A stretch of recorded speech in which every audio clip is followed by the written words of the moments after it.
Oh, hi there. Start of the week. What better way to do it than on Shogi Wars with the usual 10-minute Shogi games? Try to play seven of them, at least seven of them, and see how it goes.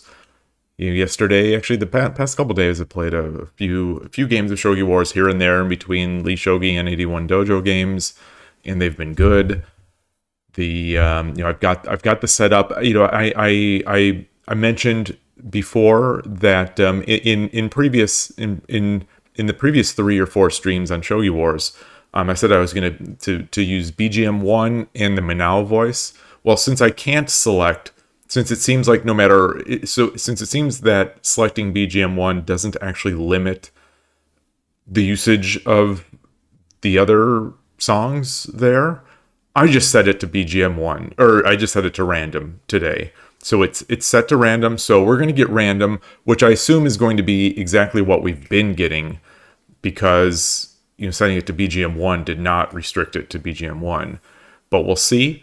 Also, because of the tournament coming up this Sunday, I changed the voice, from Manao to Yamaguchi, and since she'll be one of the pros at the site, and and we'll go from there. No major changes over the usual. I had run into some problems with Shogi Wars. That same bug that we hit on stream a few days or week ago, where it said fail to load image, reload your browser, or something like that. And reloading the entire browser did do it. Exiting Chrome and then restarting it. But that today that wasn't helping. So I just went through and disabled the ad blocker extension, turned on some of the sketchier settings for the website, allowing intrusive ads and all that kind of stuff. And now it's working. So Shogi Wars, Hero, maybe Heroes made a change, or who knows. I'm sure they do, maybe they don't, but either way, as of this afternoon, I was able to get in there and load up to the point where I see a board, and that was with quiz and with viewing games. So we'll see. That's the plan. It's as with anything, it's a tentative plan, but that's what it is. And so coming out of yesterday's stream, long day of shogi. I think a lot of the regulars were there, so I don't need to go into it too much. But it was a long day of shogi over the board. Had 6 games from 2 locations around the city, and then came back home and played a little bit of Shogi Wars. Played a couple games on Lee Shogi. They were it was all good. Just a great day. Finished it off with a very late dinner and some ice cream. So can't complain about that. But now I'm ready. Now I'm ready for some just straightforward Shogi Wars. Hey Tulip, great to see you. Just about to start here. Getting into Shogi Wars. Going to go 10-minute and just hope for the best. The last 10-minute, the last couple that I've done on 10-minute. I didn't do all that great, but there weren't many games. I switched between 10 and 10 second, 10-minute and 10 second, and but now now's the moment of truth. Going to get in there and just hope everything works. Hope everything starts. There's the music. We've got our Shogi Wars music. Quietly chanting in the background. And there's that other music. There's just all sorts of. Oh, it's good to hear. It's good to hear the Eriko Yamaguchi voice again. Immediately going into a Shogi Wars line. Immediately going in. I'll play that. There we go. Let's do this.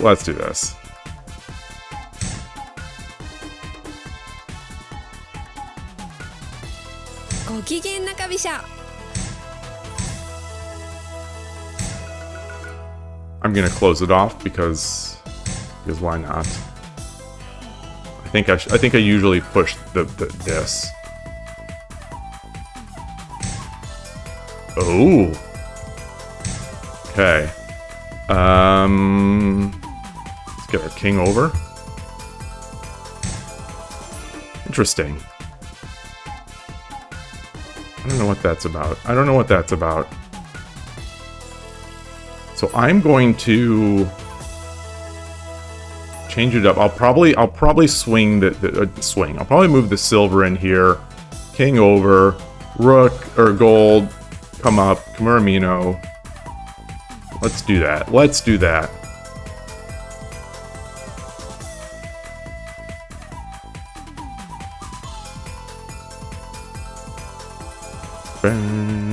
Look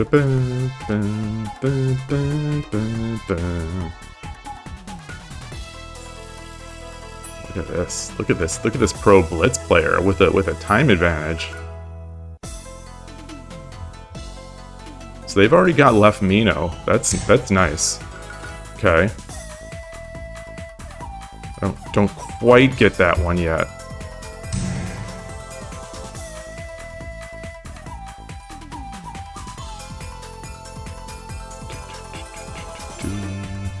Okay. Getting some of my pre-game, or my early game, early stream jitters in, right now. Shogi Wars does it. Shogi Wars definitely gets me going. Right, so what do they go looking for? There's still nothing here. There's no, I guess the idea is to get the knight in. So let's see. They push. I'll just let him take, I guess. I'll just let him take. So I have a pawn, though. Yeah, I'll just let him take. Nothing coming in. Yeah, this does unfortunately prevent the Kamuramino.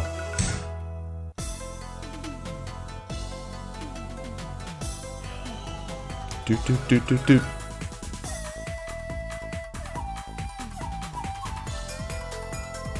Yeah. Yeah, otherwise, I don't know what this is. I don't know what that's for. If it is just to prevent that. He's gonna... The silver's gonna have to move. The gold's... Or the one of these pawns is gonna have to move. I have a pawn. Okay. Do.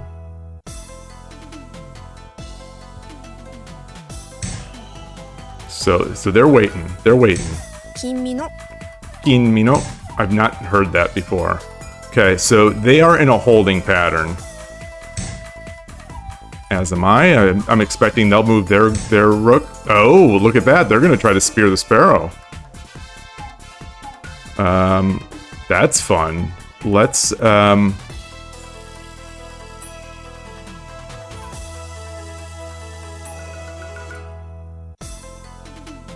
What can I do? What can I do? Do. I'm not gonna move the gold up. Okay. So let's see. What can I... If I come up... I don't want to go nuts. I don't want to go nuts. Push. Take. No. I don't want to take too much time here. Let's do this. No. Let's get this up. Doom diddle-doom diddle-doom diddle-doom diddle-doom diddle-doom diddle-doom diddle-doom diddle-doom diddle-doom.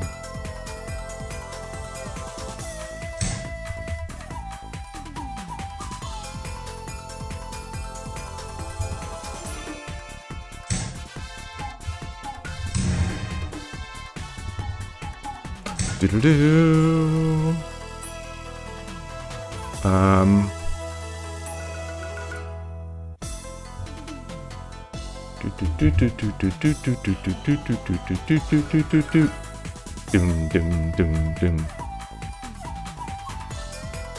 Should I move the pawn, or should I...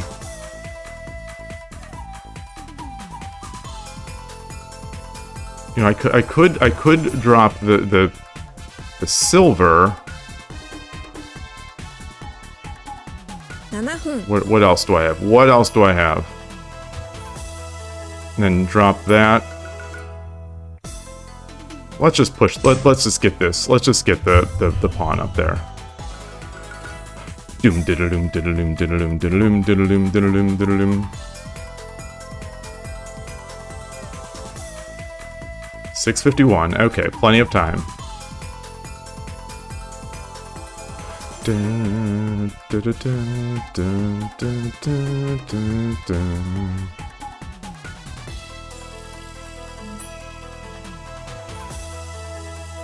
Boop, boop, boop, boop, boop.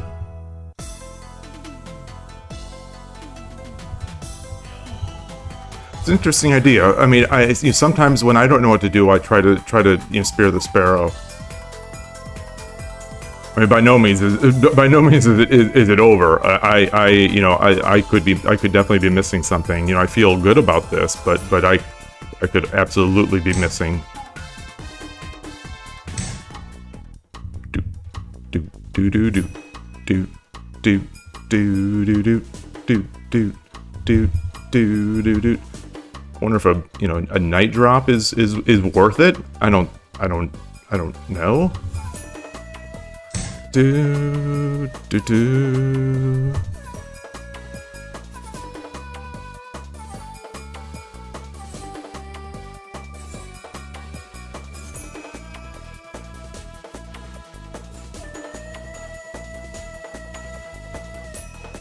Okay, let's take it. Let's take it, or let's do it. Do do do do do do do. Okay.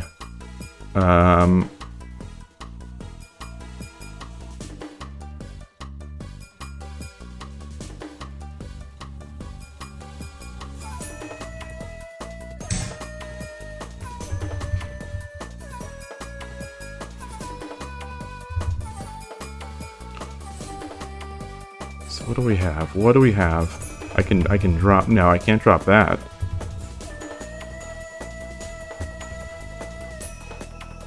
I could come up. I could come up.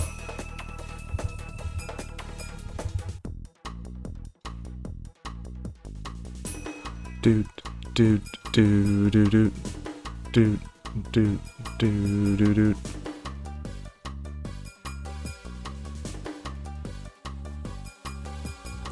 I think I gave them this. Then the gold drop here.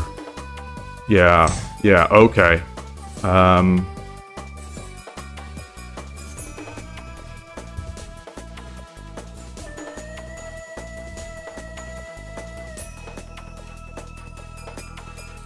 Let's come up. Let's do this.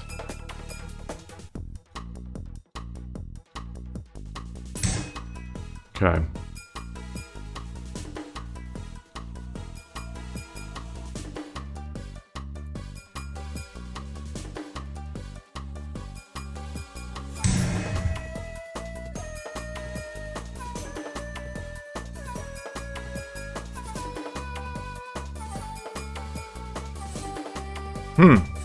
Yeah, I still gave it to them. I mean, it's still there if should they so choose it. But that also gives me the night drop now. Okay.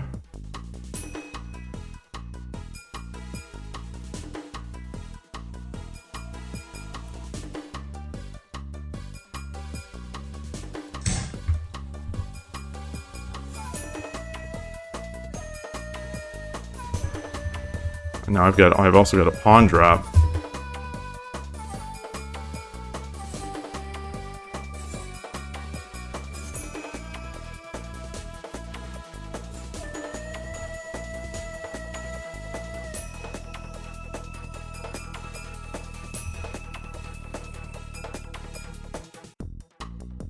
Okay, 5:30. 5:30.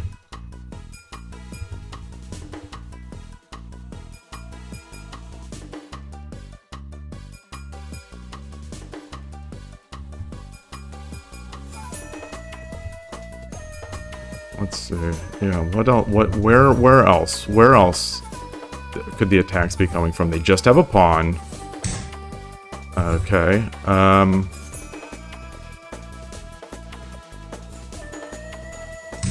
do that.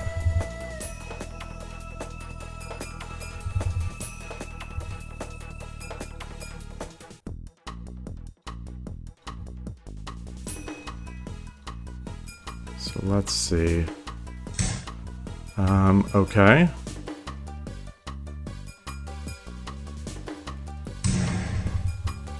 Okay. It's fine. Now we come up here.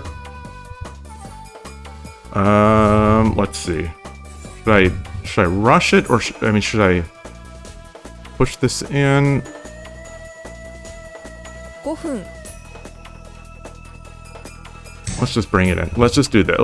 Let's. I think I've got time. I think I've got time. Okay. Okay,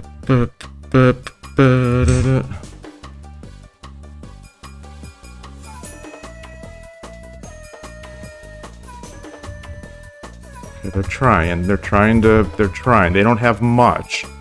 They definitely don't have much. Although this pawn drop would be good, right? Yeah, pawn drop. No, it wouldn't, because I could just take.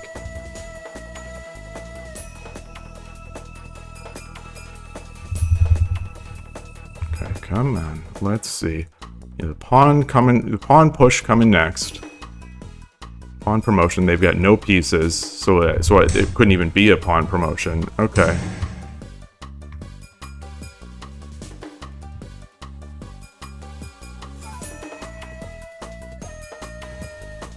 Right. Let's try to play this as solidly as possible. Stop staring into the screen. What other drop points do they have? They've got. Yeah, they've got. Bishop. I just start making my way over here.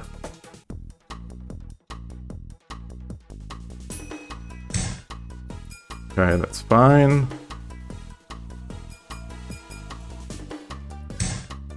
Fine.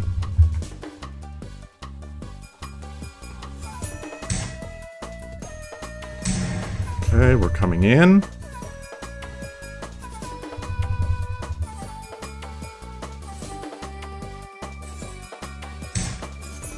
Okay.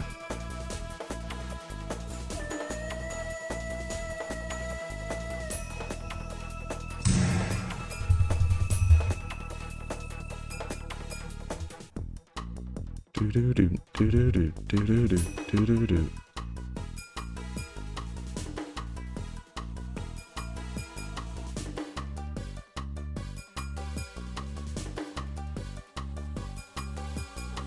All right. So what else? What else do we have? They have a lance. If the lance is dropped, well, I could just take it, I guess. Or I could just take this now.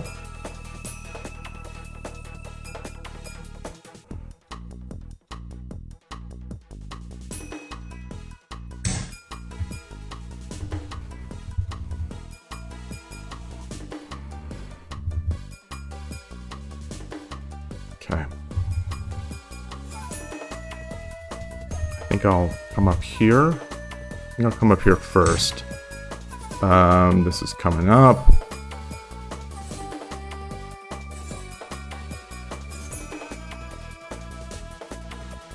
Come up there first.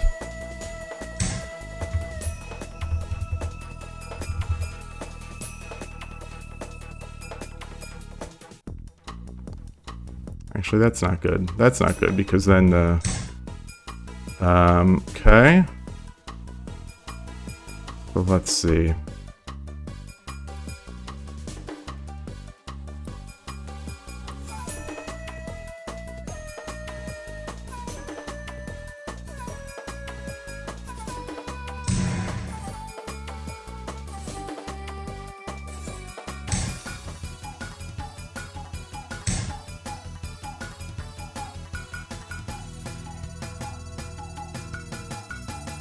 Okay, so what else do we have? That's a little, okay.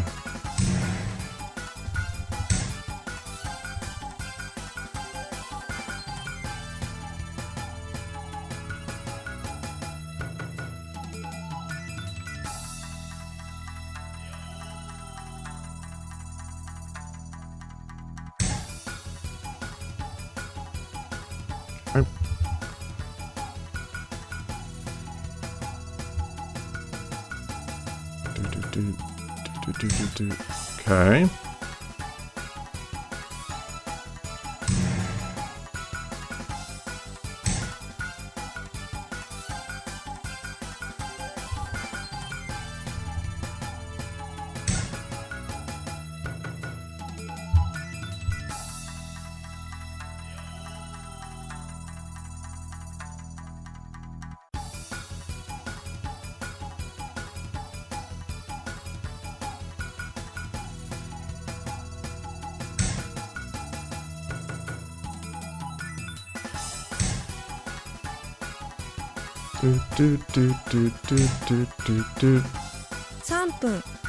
Okay, so let's see. If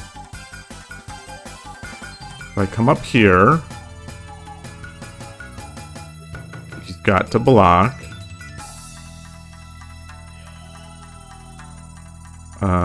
Let's just play it. Let's just play it simple.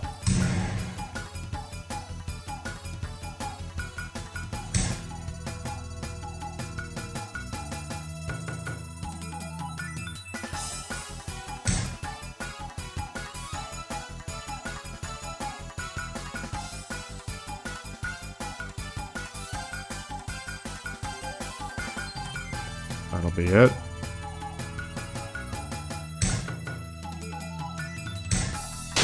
All right. Decent start. Decent start.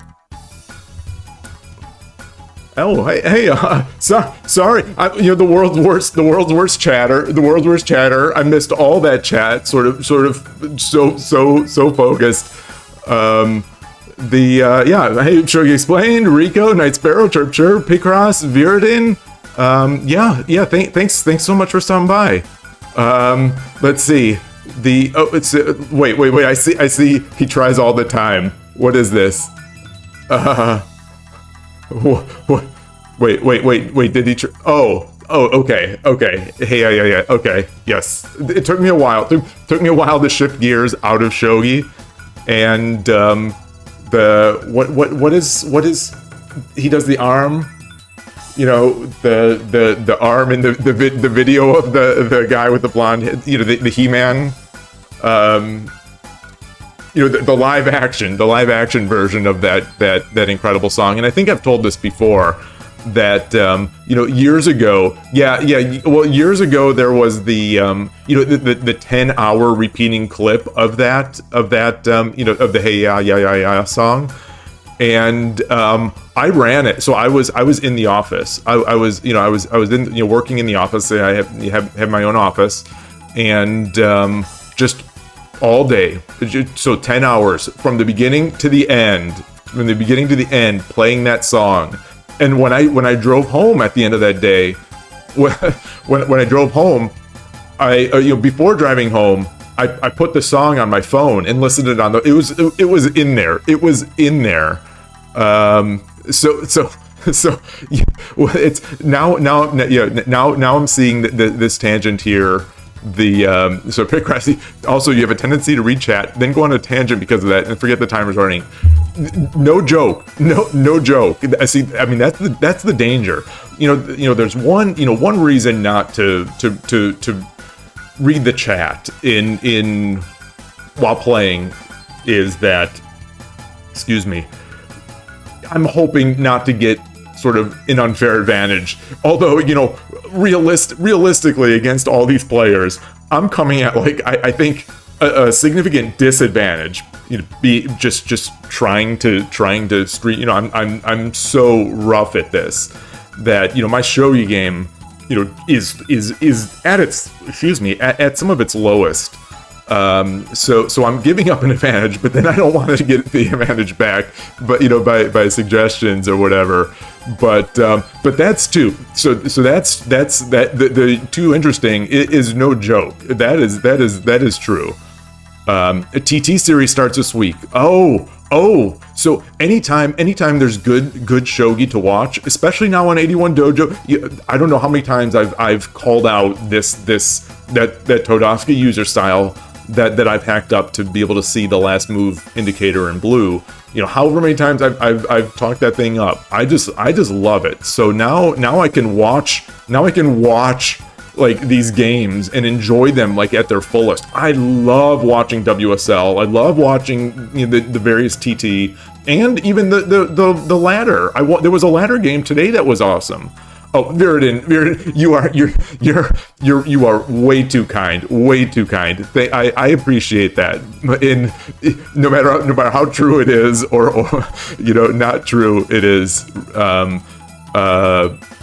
I appreciate that, but and now my chatting, my chat reading ability is even worse than my shogi, because I'll see things and I go up and down, and I somehow need I need a higher color spectrum, like analysis in my eyes. I need to be able to see differences at a higher color spectrum. So I think we've talked in the past about like how people see the board, or in certain cases how I see the board, and how I sort of make a mental snapshot. And so it happened last night. It's happened in the past against Count on 10. Count on 10's a great player on Lee Shogi that plays these blitz games.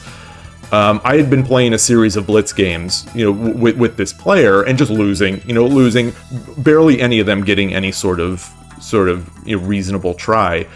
But one of the games, all of a sudden, so I go on, keep playing this player. He invited, and I keep playing, and it must have been like late middle game where I realized, wait a minute, there's no bishop on the other side of the board, and I'm looking in my hand, on the board, on my hand, on their hand, and there's no bishop. And like, oh, I've been playing a handicap match this entire time. And the same thing yesterday. So the same thing yesterday in that later game. Hey, Gabrielle, great to see you. I mean, obviously I've seen you today and chatted. And yeah, I'll take 10 concurrent viewers. I will definitely take it. Yeah, I mean, like last week there was a point, I think there was 14 or 15. And I was pretty excited. And then my play dropped precipitously. I don't know if it didn't feel like there was more pressure, but now to go off on a tangent while I'm still on a different tangent. So to go off on a tangent while I'm still on another tangent. When I see Spinal Tap chess, so there's certain people that like, for whatever reason, I get like nervous. I get nervous. And so for whatever reason, could the nicest person in the world, I don't know, but I see Spinal Tap chess, and my brain is going like, oh my god, this is an international master in chess, a great player in shogi, on the WSL #1 team, yada da da da, and I'm like, and all of a sudden, my play is terrible. Terrible. Like I've said before, like I've said in a million, like I don't get started. I'm old enough and content enough in the things that I do that I don't get like starstruck if I see someone on the street, or a famous athlete, or whatever. I don't care. Go on. As Tony Soprano would say, a salute. You go on with your life. I'm fine. But for whatever reason, when Spinal Tap chess gets in my stream, the stream chat, I'm trying so hard, and I'm trying hard anyway. But anyway, that's the tangent. Oh, so the tangent that I was on was about how I see the board, and I really am thinking, I'm getting more and more empirical evidence here of, just the data is rolling in from all these streams. So that, the streams especially, because I can and do rewatch these streams the next day, and I see like, I remember what I was thinking. I remember, what I was seeing in my mind. And it happened also. So it happened in the handicap game last night, where I didn't even realize it was a handicap game for a while. It was a 2-piece handicap game. And I didn't even know that it was a handicap game. And then over the board in the last game, there was also a situation where the board was not what I was doing was not necessarily in reaction to how the actual board was reflected. It was how it was in my head. So I make these snapshots, or I have, especially from the start of the game, I have the mental model of what the board is. And I'm not actually seeing the pieces. I don't know what my eyes are actually seeing. I don't know what they're seeing or what they're focusing on. But like, if you don't tell me a game is a handicap game, I will play it as if it is a full force game, because I don't see the piece. Like, it's interesting because there's also, not to dig too deep into the brain and how things work and language and whatnot, but there have been studies, and I'm sure people here have seen it, where you start taking words out of sentences. So let's say the white sheep jumps over the brown fence, or whatever. You start taking letters out. You start taking letters out of the words, and you just keep and put it in front of someone, and they just read it fine. They just read it fine. They start taking words out. They'll until a certain like breaking point happens, people will just read this just fine. It's like their brain is inserting these words, and I think I must be doing that in Shogi, especially in these games when like a handicap is involved, and I don't know there's a handicap. I'm looking, obviously, you can see because I'm streaming, and my eyes are straight forward. I'm looking at my board. I wonder, like, is my brain inserting the pieces that are missing? Is it what am I seeing? It's sorry to go off on a tangent. It's just fascinating to me. And then have I played Blindfold Shogi? I have not played Blindfold Shogi as the person with the blindfold. Last night, Ghost 1 was playing through the opening, basically. Through the opening, Ghost 1 was playing blindfold on Lee Shogi, which effectively takes all the pieces off the board. I'm pretty sure. So I don't actually even know how you move pieces. But I have not played as the person being blindfolded. I have played in the past, and just sort of reminder for anyone who doesn't know or doesn't remember. I'm not a good chess player, so I'm not a good chess player. But years and years ago, one of my friends was trying to learn chess, and I thought, like, I'll play along with you. And he was getting really into it, and so we were together in a lecture, and he's like, let's play blindfold, let's just play chess while we're here. And so we were just like giving each other the moves, and I don't even remember what notation was, because neither of us really knew notation all that well. But so I've tried, and I've played one color Go. Which is similar, in the similar family of blindfold type things. So yeah, Rico, I'm open. I'm open to the recommendation. I know some I know a lot of chess teachers, or maybe not a lot, but there's at least a faction of chess players who think that blindfold chess will improve your visualization, will improve your game, and the thing is, when they say things like that, they don't say, oh, well, here's how you go about doing it. I think a lot of them, they just did it when they were younger, when they were younger and when it was easier. So they didn't need to learn anything. They just did it. Do Itsume, but instead of doing it from the book, try to memorize the position. Oh, that's a great one. That's a great one. Oh, that's a great one. That's a great one. And it sort of ties into this other thing. I would just happen to be, I don't remember if it was in a podcast or an article or something like that, but maybe it was a Lee Chess blog. I don't remember. But anyway, it was. I think the premise of this article or this podcast or whatever it was, the point of this media was that.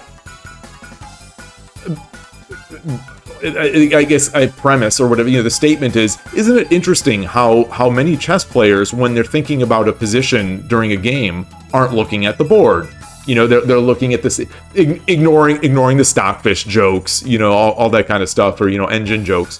They're looking up at the ceiling, or, Hikaru Nakamura, infamous or famous either, not just famous, he's infamous.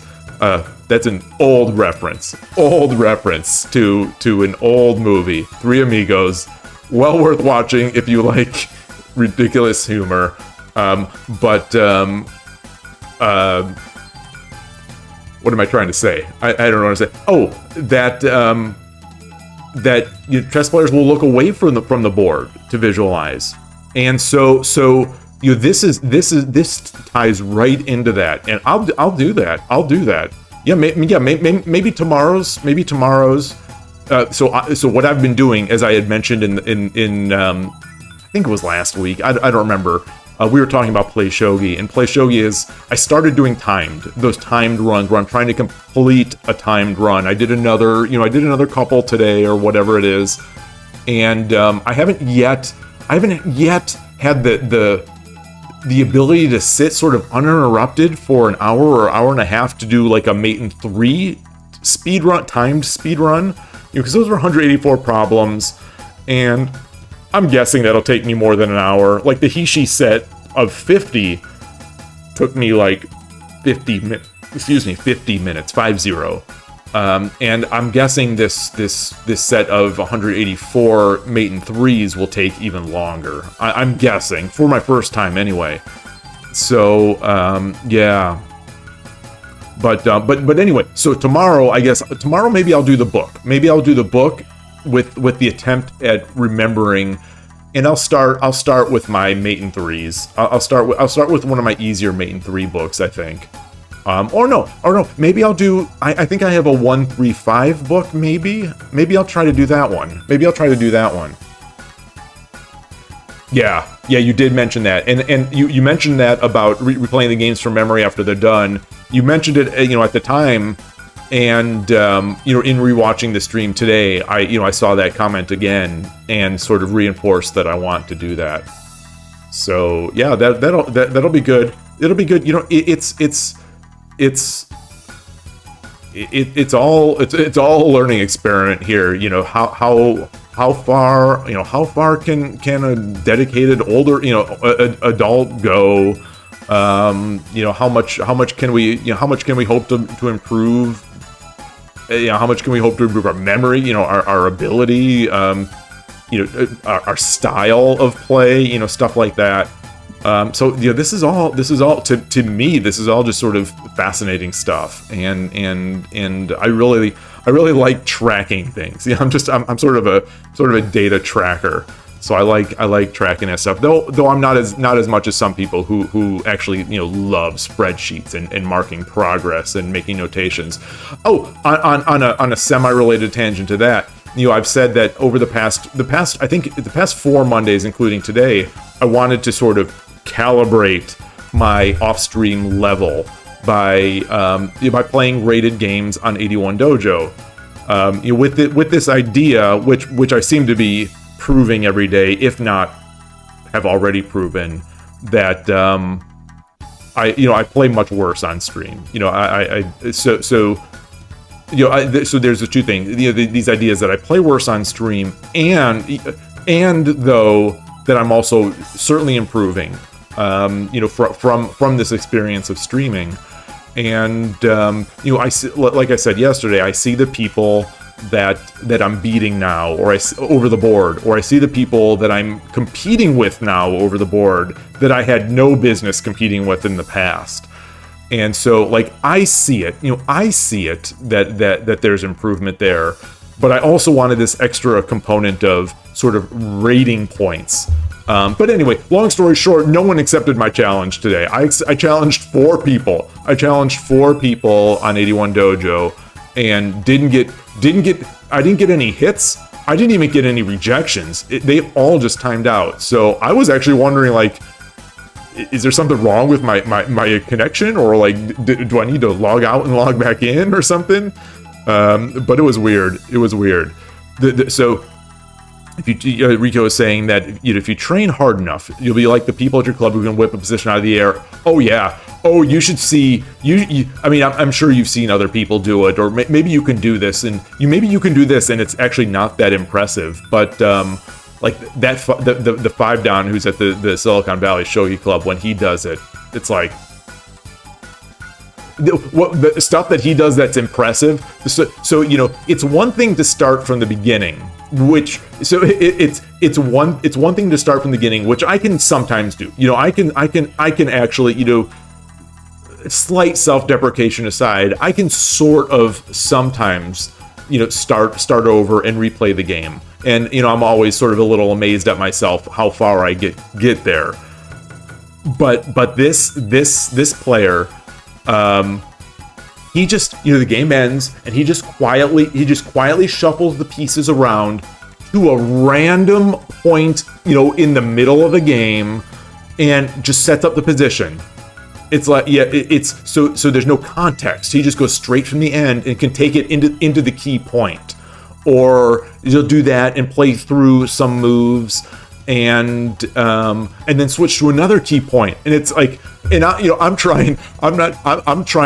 sitting there, you know, trying to, you know, take part in the analysis and not show off that, or not let it be known, or not let it be clear of how much I'm just in awe of the fact that they just reshuffled the board, you know, just relayed out the board from an arbitrary point in the game. It's so cool. It's so, if you haven't witnessed it, it's so cool. It's so cool. And maybe most players can do it. Maybe most showed. I don't know, but I don't see anyone but this kid doing it. And it's so impressive to me. You know, beyond his ability. You know, it's just like these little parlor tricks are just really cool to me. And oh, the simul thing. Oh my gosh, Rico. Oh, I mean, so I've never seen that in shogi, but in chess, I don't know how they do it.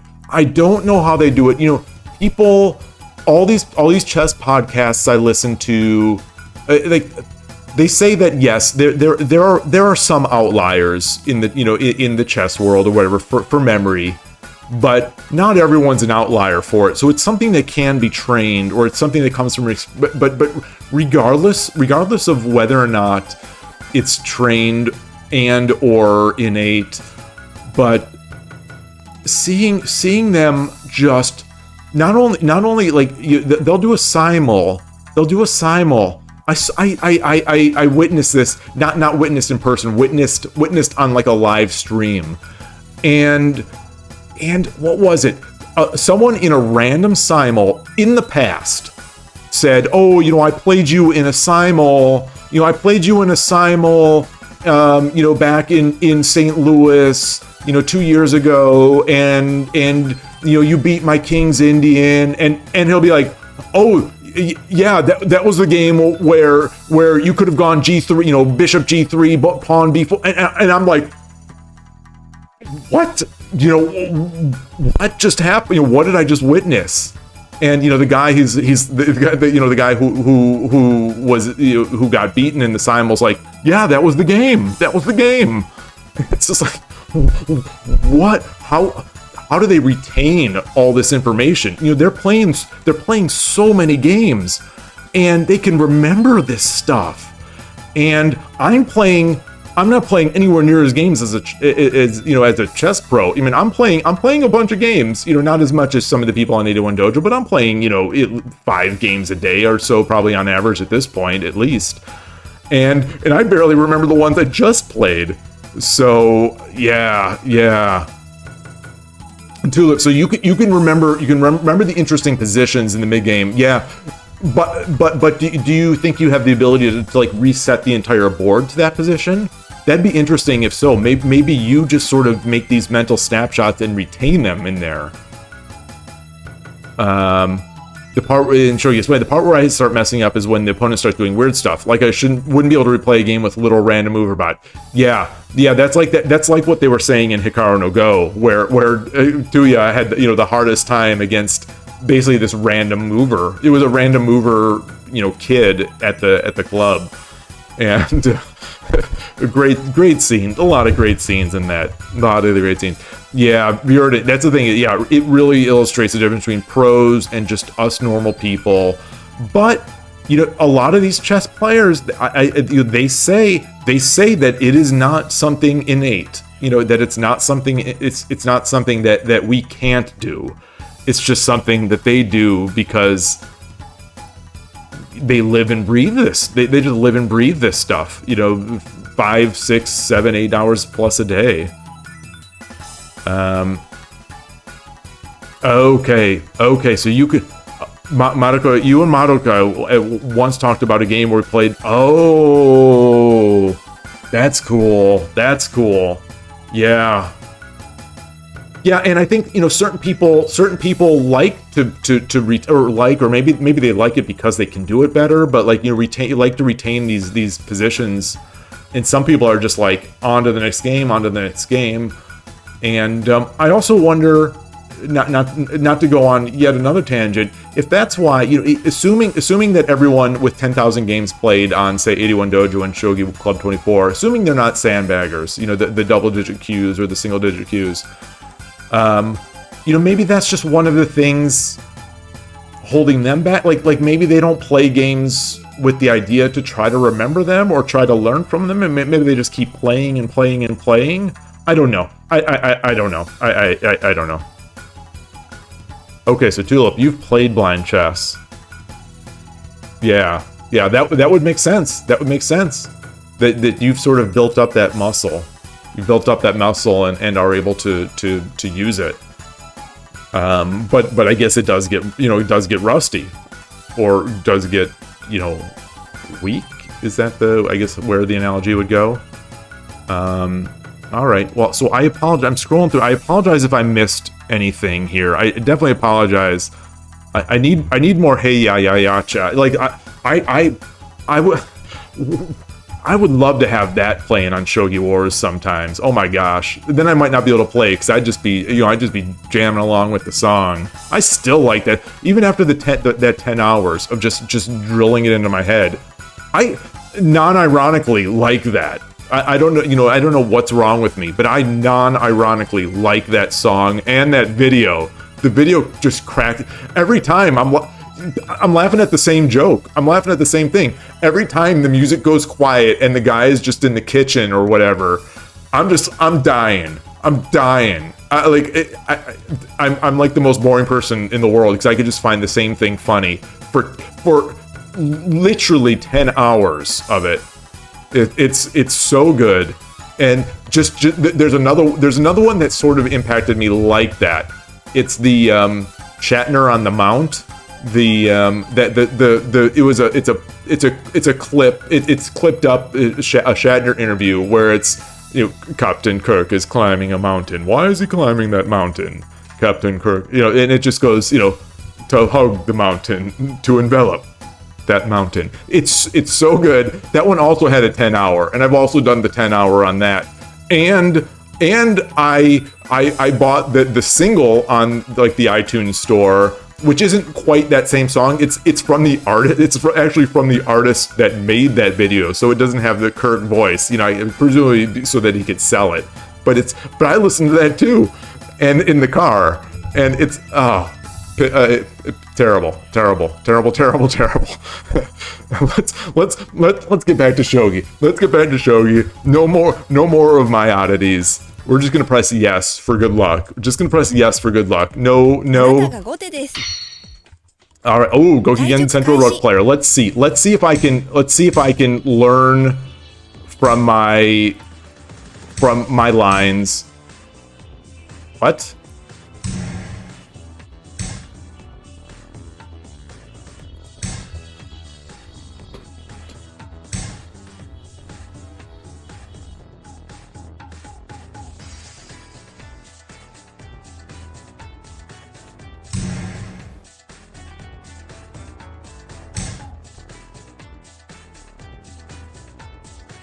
Okay, so let's see here. What do I do? What do I do? What do I do? How can I not know what to do here?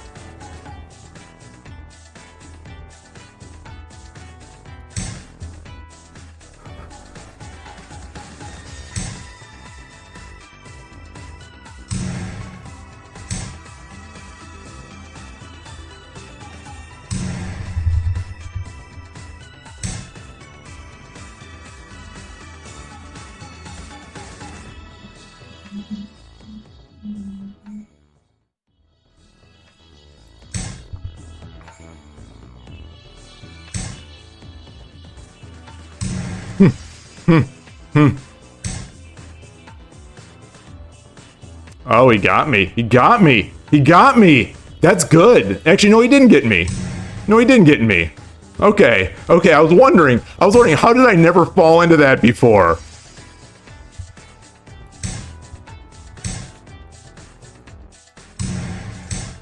Okay, so they're upset.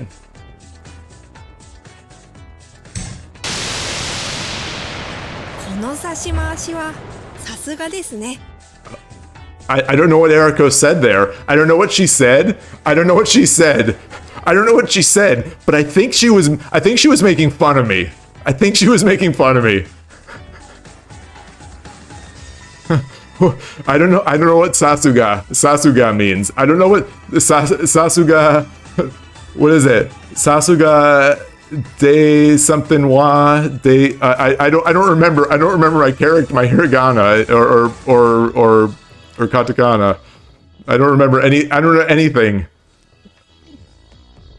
Oh, she said going to call paid actor on that one? Is that what she said?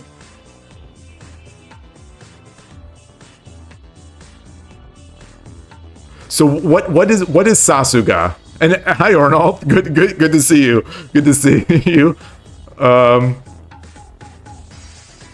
okay. So she didn't say that. She didn't say that. So I'm gonna record this.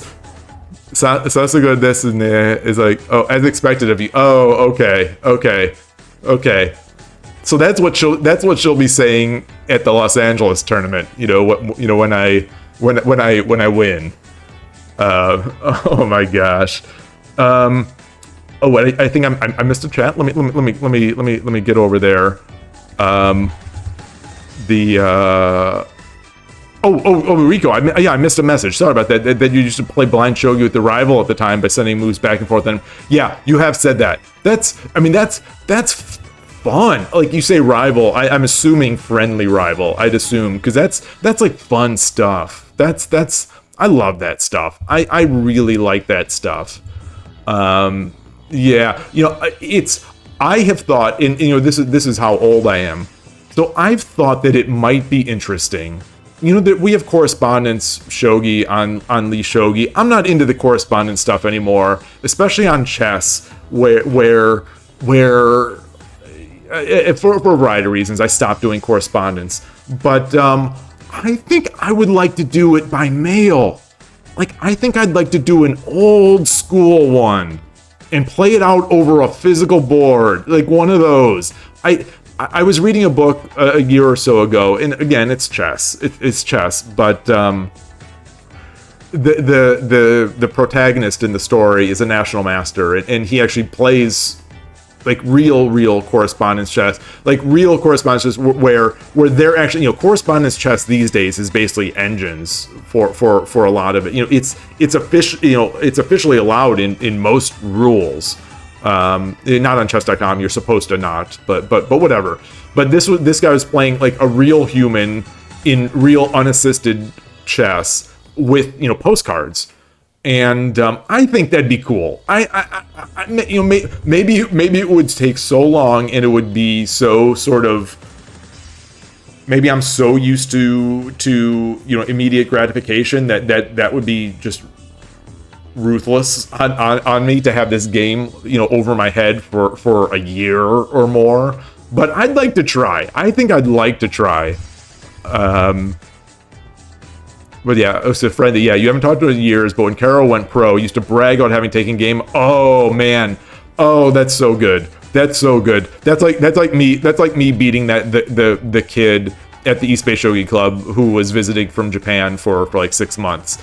You know, it's like when he turns pro over there, you know, I have my signature of him. You know I've got my Kifus of the games I beat him in, and so I will always have that.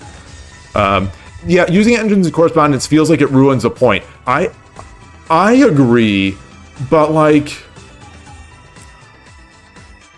listening to some of these players be interviewed, you know, it's both interesting and like, you know, everyone has their, like I say, I have my quirks, I have my many quirks, but it's always just interesting to hear other people's quirks.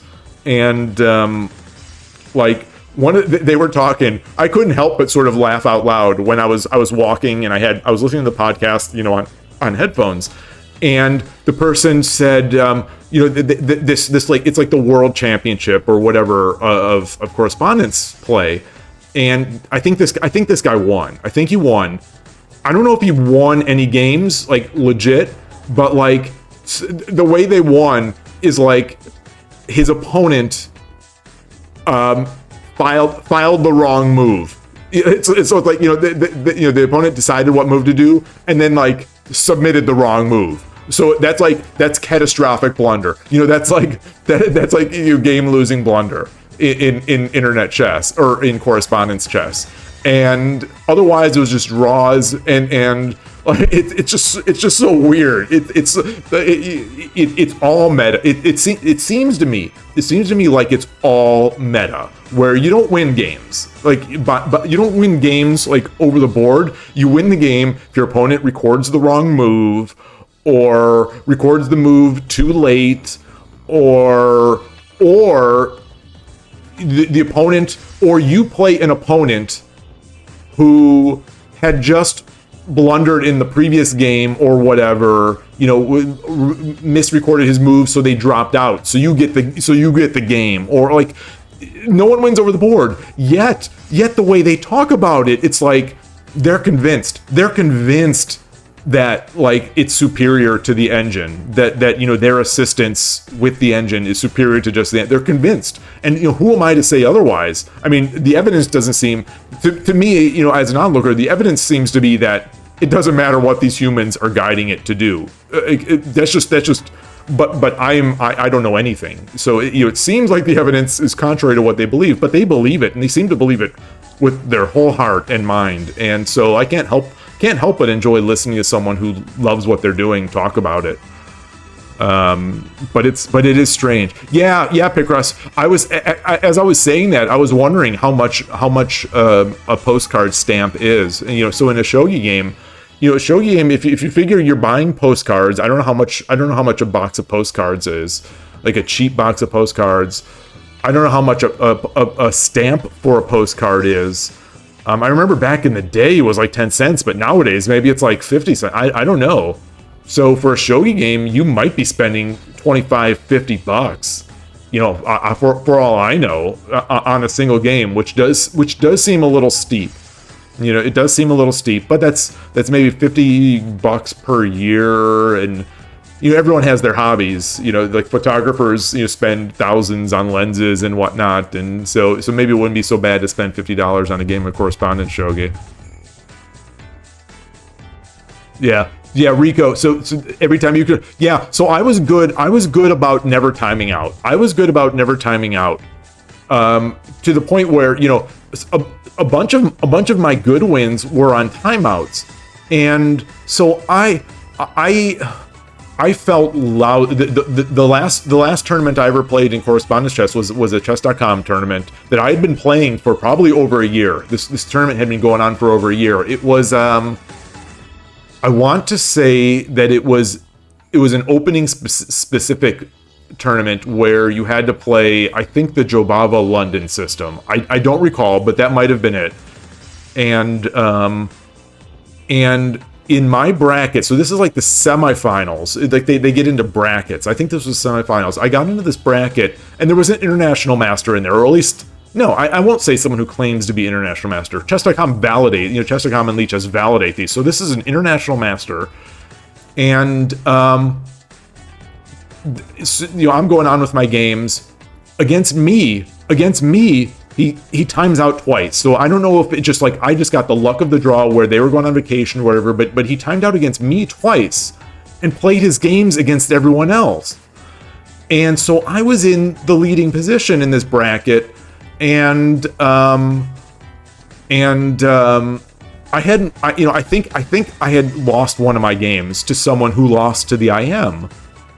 So it's like I don't wanna just go like this tournament was like so going on so long anyway, and just knowing that I didn't have these legit wins, I think I just withdrew. I was like, I've had enough. I've just had enough of this. Like, it's just too long. It's just too long, especially when I'm getting wins against an IM and they're not playing them. So it's whatever. Oh yeah, Picross. It's a major time sink. Is that what? Is that? So it is a major. Did Night Sparrow? Oh yes. So let me go back. Yeah. Night Sparrow and Picross are saying basically the same thing about obsessing. I definitely did. So that was a thing. I think that's why I did pretty well in a lot of these correspondence on chess.com. I put a lot of thought into these moves. I put a lot of thought into them. And so, it was not uncommon for me, not that this is that much, but I think it is compared to other people, but it was not uncommon at all for me to spend 20 minutes on a move. And, using the tools available to me on chess.com, where you can, through the correspondence UI, you can go and you play through variations, obviously without an engine, but, playing through variations. So, not necessarily helping my visualization grow all that much, but playing through. And it took a long time, and I don't think other players were doing it like that. So you get an advantage that way. But yeah, it was taking so much time, so much of my time. Thank you, Tulip. Yeah, good luck with the assignment. Good luck. Good luck. Good luck so you can get it done and then get back to Shogi. And yeah. I think Picross. Definitely good for learning. Like I said, I don't think it was good for the way I did it with visualization, where I used where I drew variations on the board. But that is exactly why I started playing correspondence, to get around the anxiety of playing online games against other people. I've always sort of had that to a certain extent, that I try to push myself through, and that's something that that the streaming was supposed to do, is to help me get through that. And it mostly has for Shogi, and I know with Go it definitely kept me away sometimes, and yeah. All right. I am gonna do this. Let's try to make it 3 here. Not gonna click no. Not gonna see the rating. All right, 3Q. Primitive central rook. This is a primitive central rook. I'm a stylish central rook player.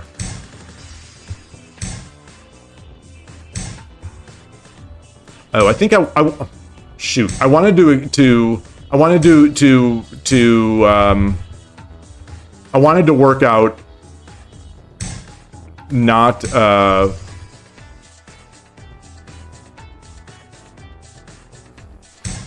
okay, so he's got that. Now so 1, 2, 3 on there, and I've got my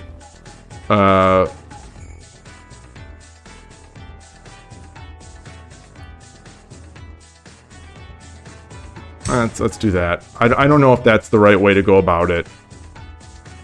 I'm gonna have to review this line again. I just reviewed them today.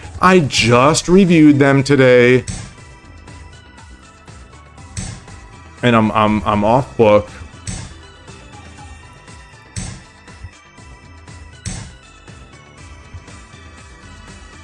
Okay. I should have made Oniguma.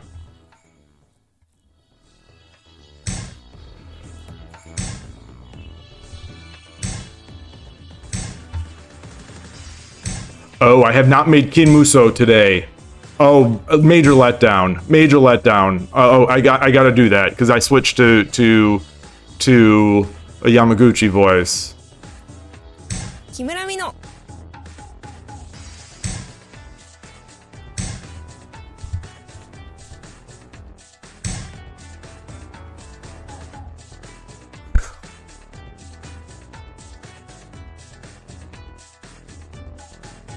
Where do I want to go? Do I want to go back? Okay, so he's coming over there. Now, still 1, 2, 3. They've got 3. I've got 3. If I bring my knight up, then I am not. I don't have 3. Well, then I do. They'll have 1, 2, 3. They have. If he pushes 1, 2, 3, but he can come up here. That will eliminate that. Let's do this. Let's do this. Okay, so they're delaying. They are delaying.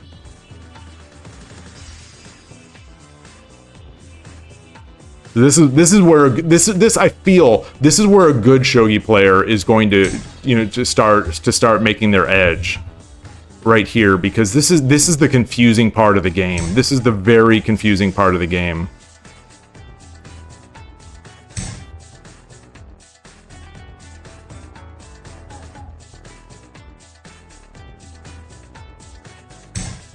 Yeah, I was just wondering about that. That's interesting.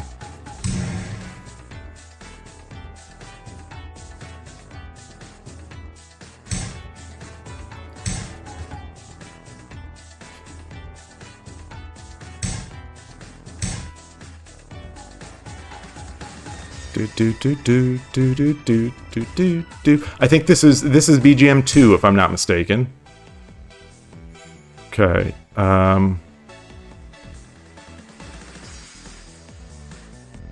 So let's see. I push. He has 1, 2 guarding, and I have 1, 2 attacking. Okay. So how can I get this up here? How can I get this up here? Let's do this. 740. He's got 830. Okay, they're gonna try to spear that sparrow. Okay, so now they only have. So I push.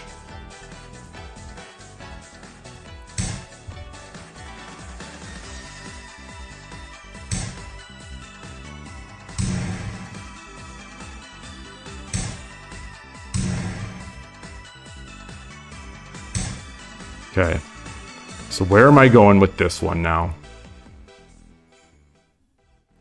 Go here.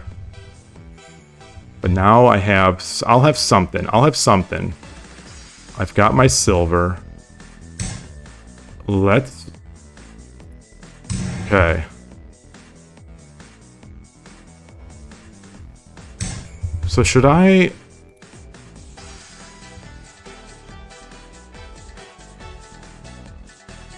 What is this? So what should I do?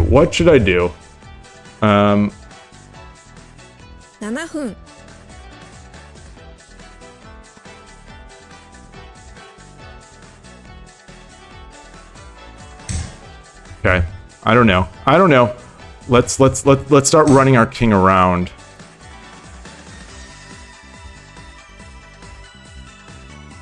Actually, let's do this.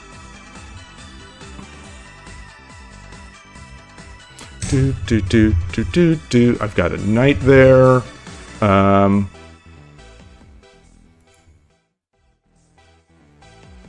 come over. Can I do anything? I don't have that.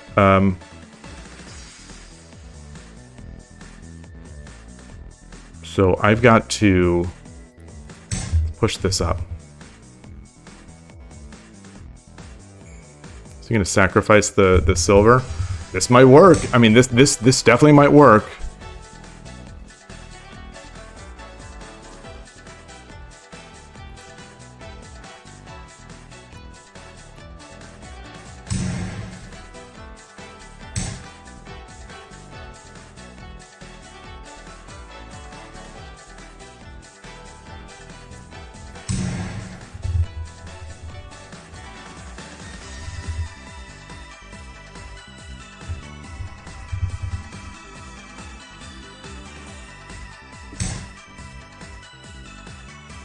Hmm.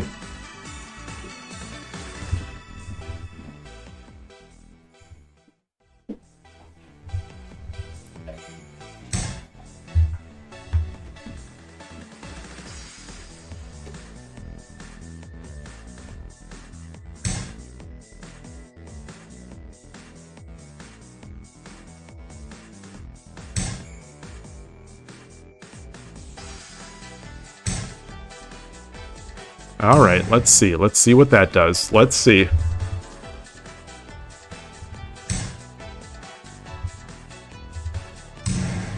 Oh, it's not what I wanted. It's not what I wanted. Oh, that's not what I wanted. I wanted to block it off first. Oh, boy.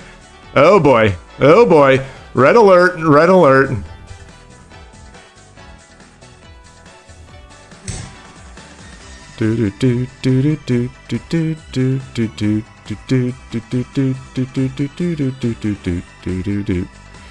Okay.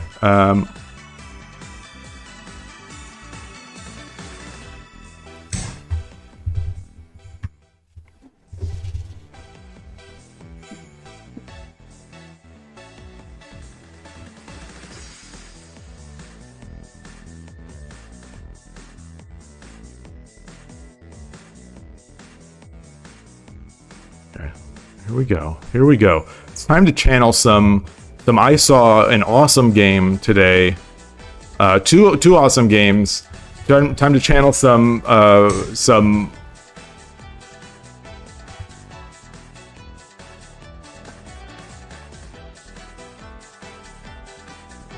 don't want that. Let's. I do not want to give them a lance.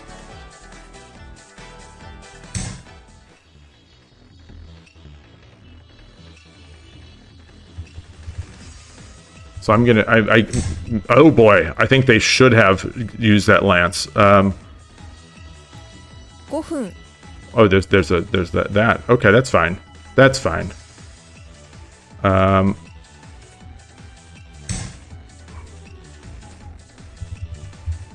had a great position. I think I just missed that. I think I misestimated that. Oh well. Oh well.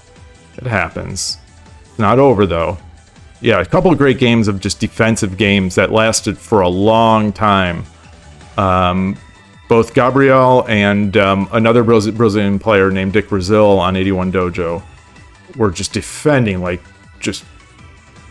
their life depended on it. So good to watch. What is this? What's the point of this?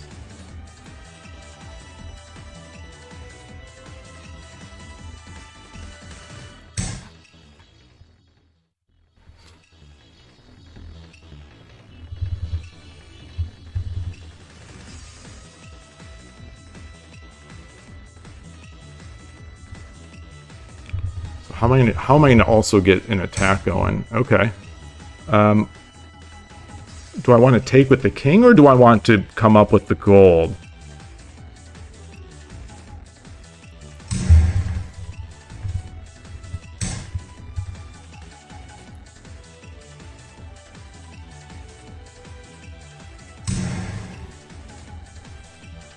That's not a great shape. 424, they've got 535, okay.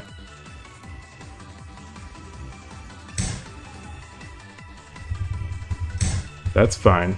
That is more than fine.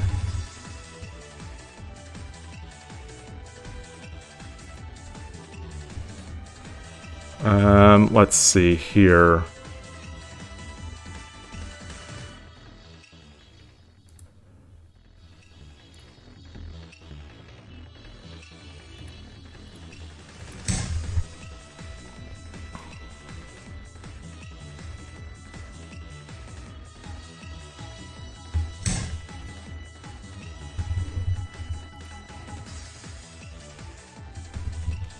He does have a lance. He does have a lance. Let's see. No, I don't want to do that. Okay.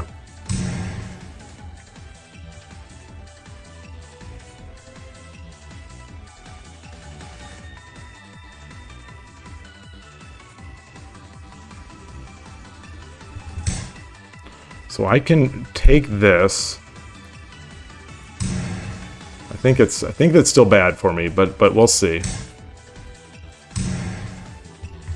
Okay. So I have a lot of pieces. I have a lot of pieces. Let's see. Can I do this?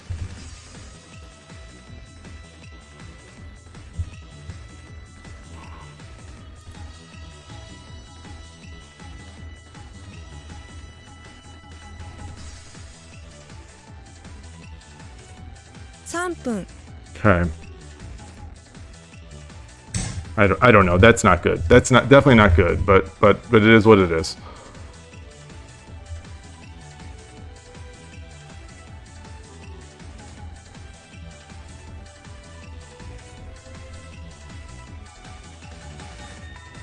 $257. They've got 5 minutes, so it's not going to be a time win.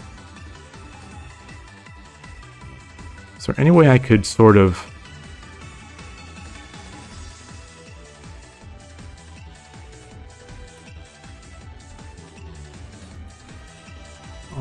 I don't like that. I don't like that, but again, it is what it is. 2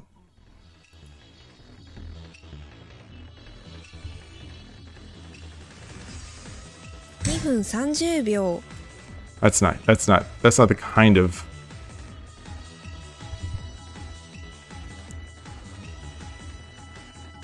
Alright. Okay. Okay. Is there anything here? Anything here?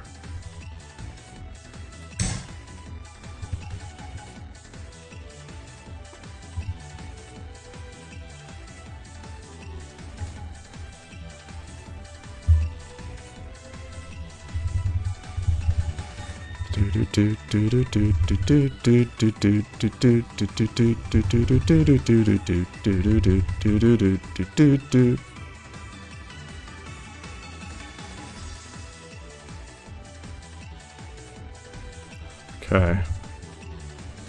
I don't know. I'm looking for things. I'm looking for ideas. I don't see many. I don't see many.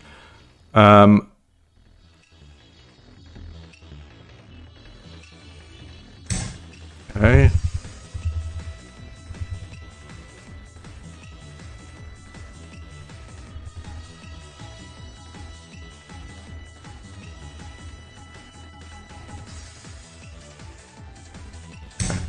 Okay. Now let's see. Let's see. If I do this, he takes 2分 on drop. And if I do this,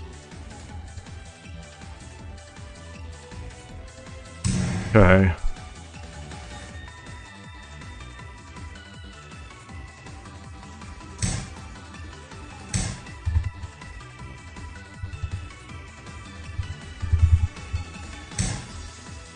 Okay. It's interesting.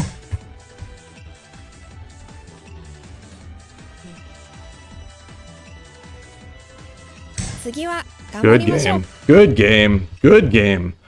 I think I was fine there. I think I was more than fine. I've got to give that more credence. I've got to give. Let me record that loss. I've got to give those edge attacks more credence. You know, when I see the opponent sort of wasting moves to set those up, maybe I should at least spend one move in giving it some credence. Let's see what I missed. Let's see what I missed again. Oh, and see, I didn't even see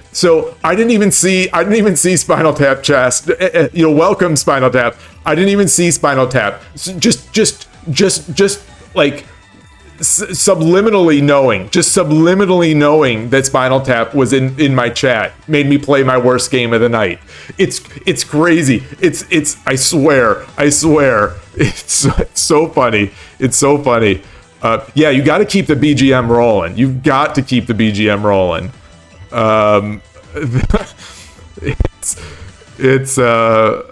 Yeah. Rico's got the idea here. It's the bishops are looking the wrong way. That's it. Yeah, so sorry, Spinal Tap. We were talking. I was talking earlier about how I feel like when you come into the chat and I see your chat, I get so nervous because I'm so intimidated. I'm so intimidated by you being in the chat. Because you're international master at chess and all around great shogi player and just all around great person that I get intimidated and I end up playing my worst game and I feel so embarrassed about it after. And so, I'll rewatch my streams and it'll be like game after game of my just good games. And then all of a sudden, Spinal Tap Chess greets and it's like, oh man, I'm playing my worst games. I'm looking like a fool to this person. Like it hurts. I mean, I guess even my best games will look bad. Will look bad, but that's just, it's funny how that works. It's funny. Yeah, PETA does need to crack down on all these sparrows. Spearers. What did I say? Sparrows? I don't know. My brain played the pawn to Suji, but my fingers failed. That's how it works. That's another thing. Back to that, how the mind thing of the board visualization. It's I've noticed that I will often play my moves out of order, even over the board. So I'll come to a plan. Let's say I have a 3-move plan. I'll make the first move, and then the second move I'll put the third move. I'll miss my. I'll sort of just play it out. Those are frustrating. The Spinal Tap Chess says, "Oh, I will allow that. I will allow that command, that comment." So yeah, Spinal Tap has been boned many a times by edge attack. Yeah, it's like you feel great when you do it. It doesn't feel so great when you don't. But yeah, no need to apologize. I'm totally kidding. It's Spinal Tap. I appreciate you being here. It's like I sometimes it's an honor. it's an honor, and I just hope I can live up to some of the viewers here. And this game was not that. So 2-1 on the night. Get back into it. Probably back under 20%. I'm guessing in the rating. Fourth file rook. Okay, I went against a couple fourth file rooks this weekend. This does not look like a fourth file rook. This looks like a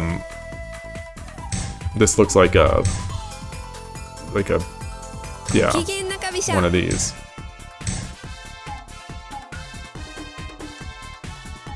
That's fine, because I know it. I know this. This is Unix. I know this. This is I've got my Shogi Ramen TV, video on dealing with the bogeying stuff. Just don't let him pass this line. At some point, maybe he's going to start bringing that bishop up. Okay, let's get my king over. I don't need to play. If I'm Gote, I don't need to play 4-4 yet. So do this. Okay, so if they're playing slowly, I'm going to do my thing.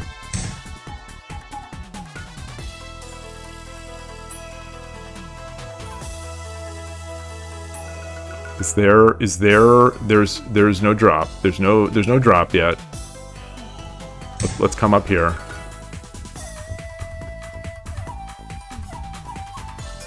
Shogi Wars music is particularly on fire tonight.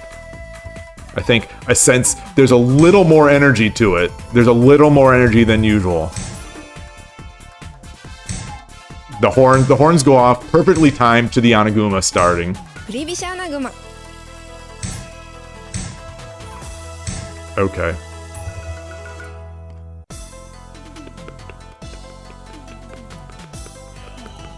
Do.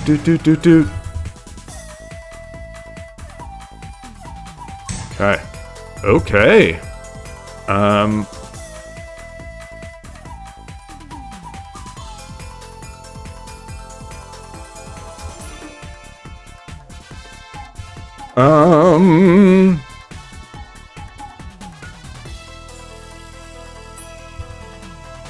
Get this. Let's get this.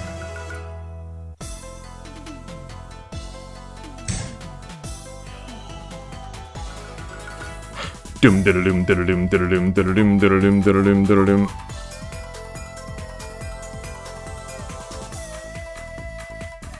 Wait, so if I do this, he comes through, I could drop this.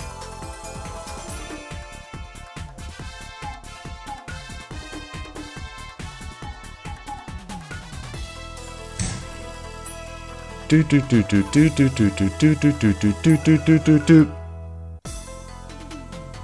I don't know if that's any good or it's just sort of a little spastic, but do do do do do do do do do do.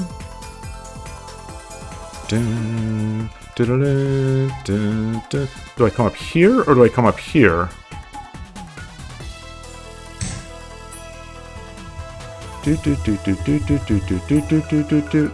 Yeah, maybe the pawn should have been saved for that. Doom diddle-doom diddle-doom diddle-doom diddle-doom diddle-doom diddle-doom diddle-doom diddle-doom. Okay, so let's bring this up. No.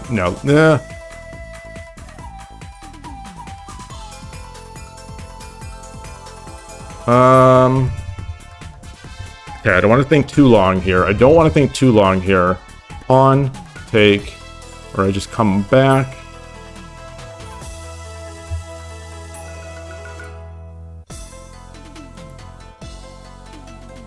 Let's come up. Doom diddle-doom diddle-doom diddle-doom diddle-doom diddle-doom. Oh, I think I like that. I think I like that.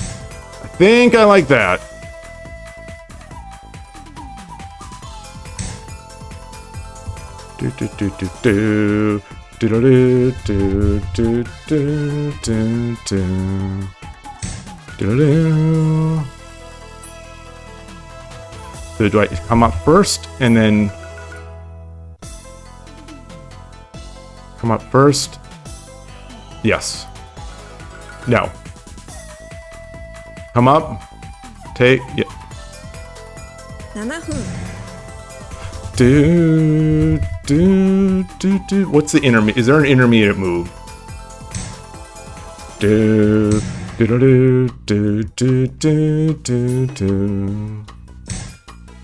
is the intermediate move. Do. Boop. Boop. Do.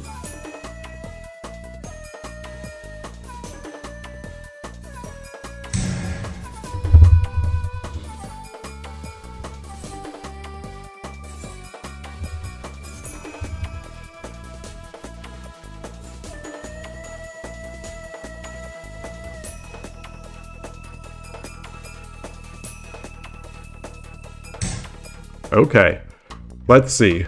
I don't know about that one.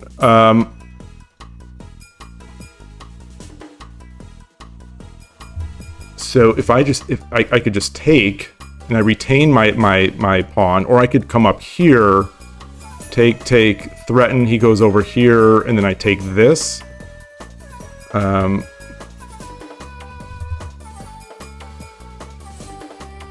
I could just.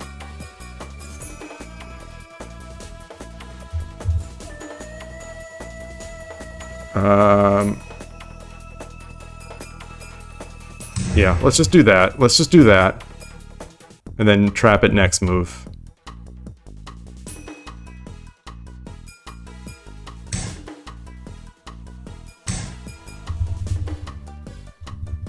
Do.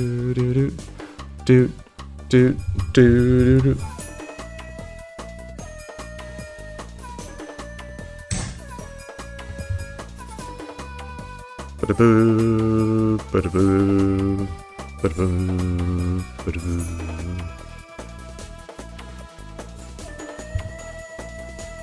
Okay. Giving up a lot of pieces, though. I mean, you say that much. You definitely. Oh. I think I would have just taken that. So I'm still gonna go for it. Do.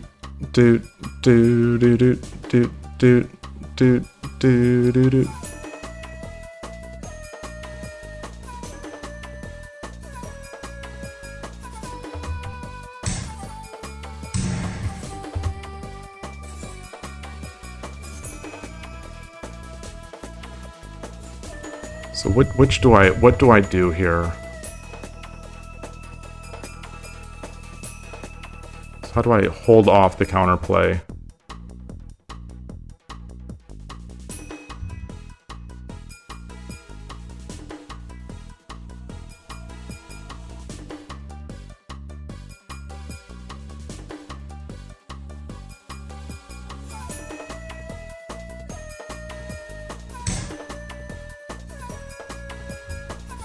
Okay.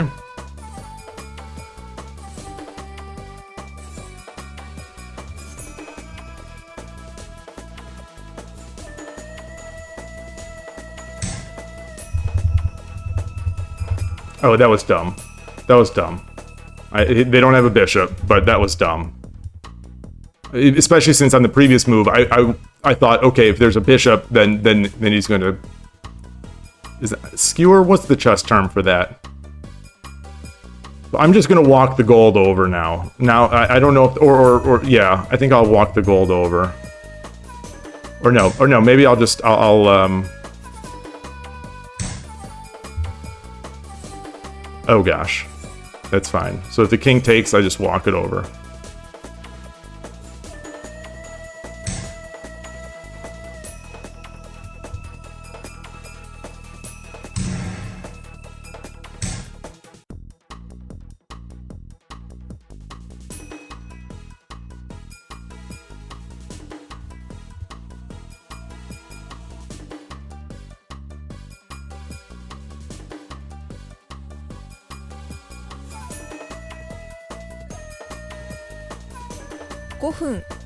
Okay, so I've got this.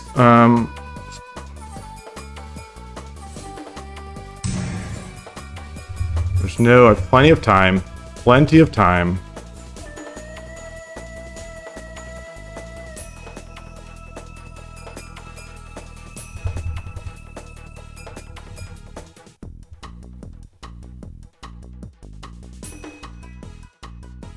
Do do do do do do do do do do do do do do do do do do do. Okay. But what are we thinking? So they, yeah. Oh, for fuck's sake! Oh, for Pete's sake! Oh my god! Oh my god! Oh my god! What?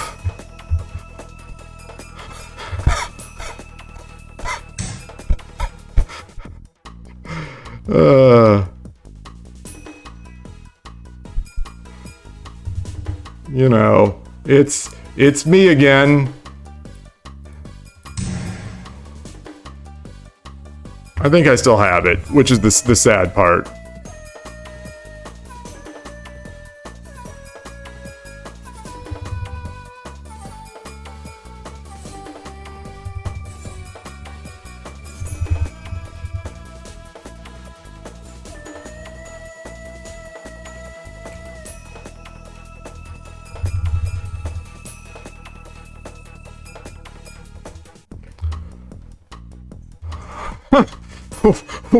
What even goes on in my mind? What even goes on in my mind?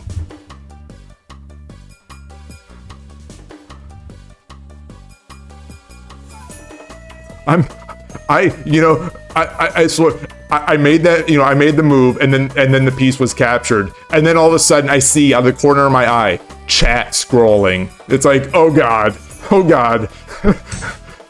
Oh, okay.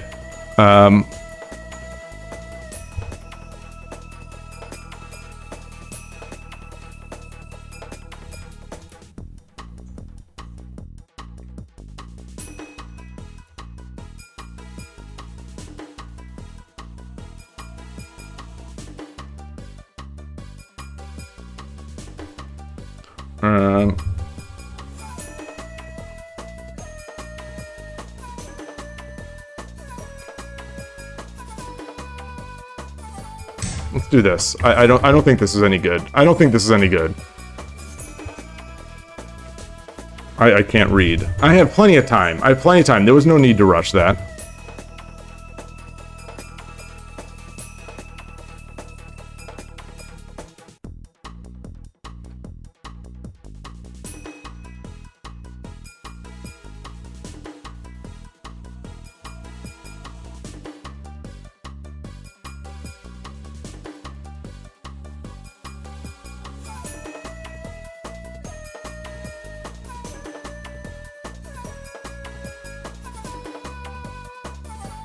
But like, this is definitely tough for. I think now, like, I think they set themselves up where they're going to lose this rook at the very least. If if they take this, we're just giving it back and forth.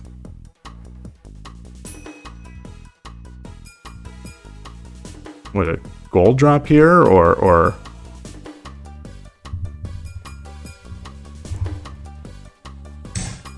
so if I do this, if I drop this bishop, he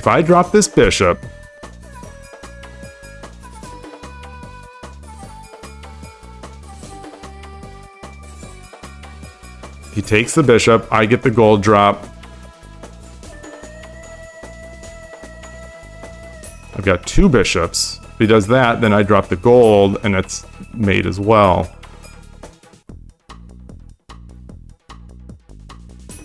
Let's do that. Let's make it as complicated as possible. Do do do do do do.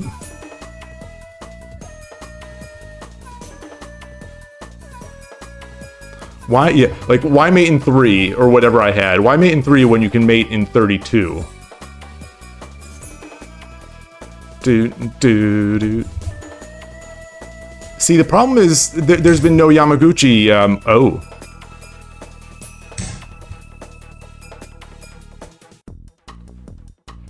Do do do do do do do. So I could do this. So if I do this, if I drop. Nah, let's just take it.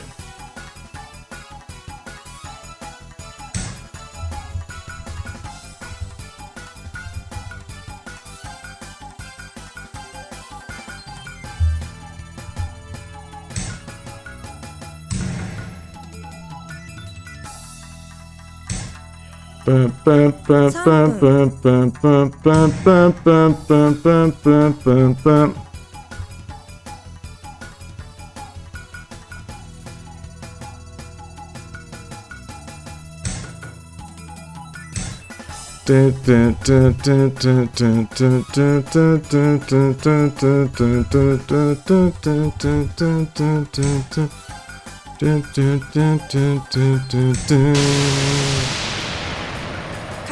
I'm gonna quietly record the win. Quietly record the win.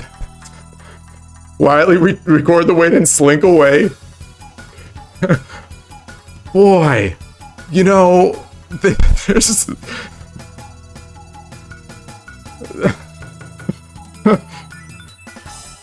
so go for the mate or go for the rook. I think I read the mate there. I think I read the mate. But keep in mind that I already blundered a rook in that other one. So when I looked at it, let's look at that. So let's find the mate there. You've already found the mate, so let me find the mate, because I saw the one line, and yes, it was mate, and then I saw another one that looked like potentially a little confusing, and I started getting a little flustered, and I thought, you know what, I've got this. I've got the easy win. Let me just do it.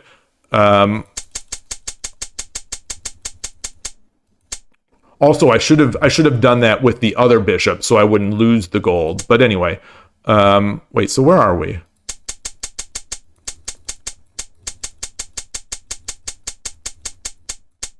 This was a weird. This. I don't know.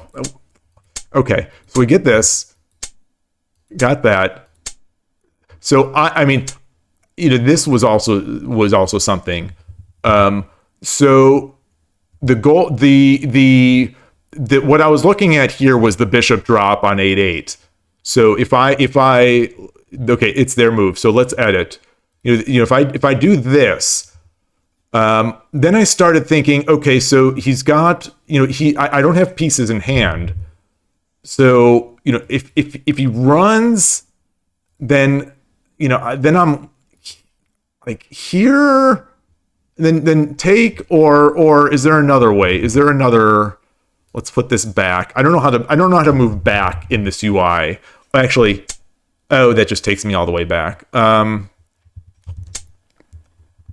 So let's look at this again. Let's look at this again.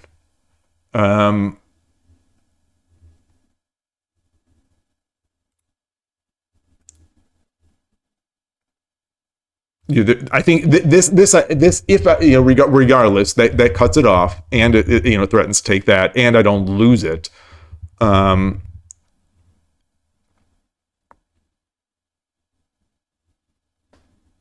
Is it as simple as this? So I think I glanced at that, but then got really nervous. So so what about this? I guess this does that. Okay, so there. Oh gosh. Okay, so let's move this here.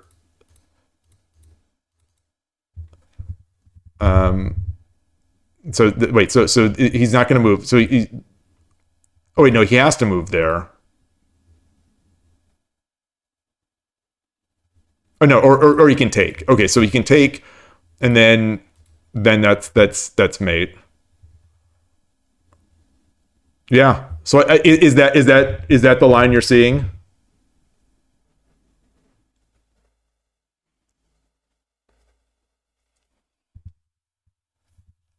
I mean, I'm always about the style points and extension of the mate.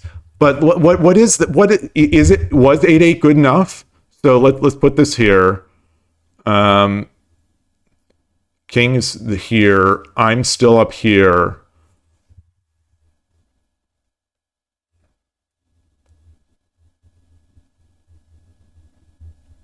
Oh, I had the bishop still.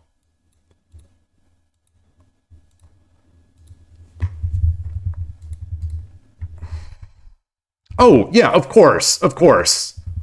Of course. Okay. Of course. I had 3 minutes. I had 3 minutes. So that's another thing, is that I need to, when I have the time, and I knew I had time, I need to let myself use the time, I guess. Yeah.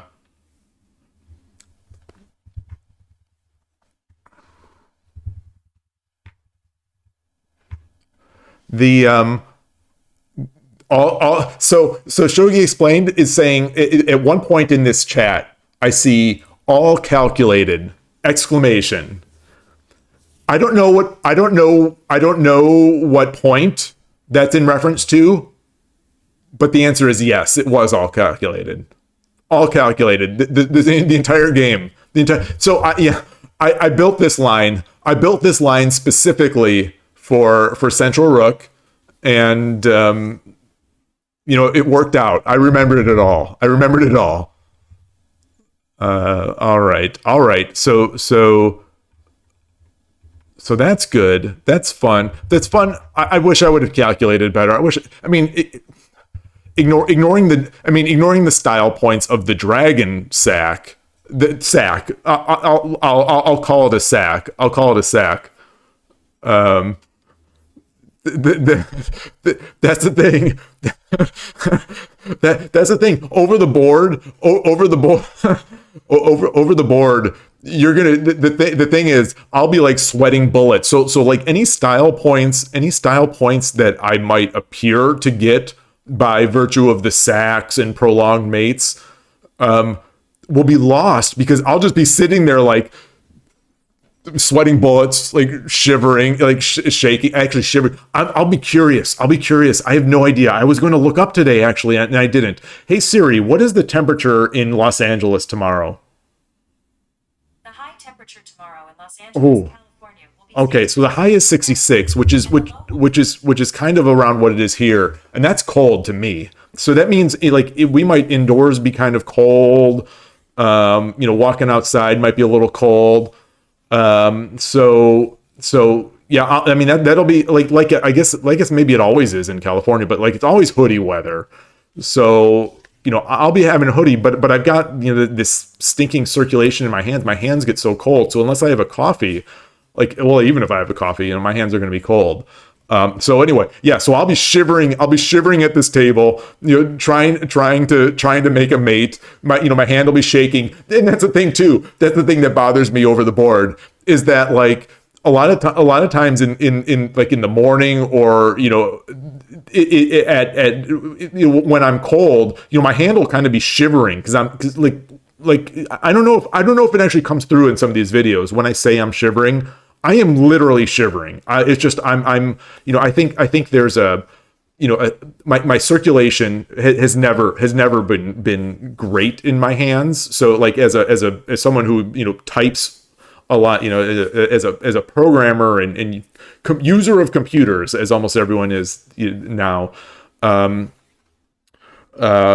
It's a battle. It's a battle with keeping the hands warm, and I have these sort of gloves that are fingerless gloves that sort of help a little bit or whatever. But anyway, the point of mentioning this is that I actually do shiver when so I'm cold and I'm shivering, but like someone at an over the board event might misconstrue that as being like nerves or nervous, which I am almost not. I am almost never. As much as I joke at how bad I am and how sort of uncomfortable and intimidated and all this stuff I am, I'm almost never nervous. For whatever reason, I'm just not that nervous. I'll be very interested to see at the tournament if nerves pop up. But when I'm playing, I'm not nervous, but my hand it sure looks like I am.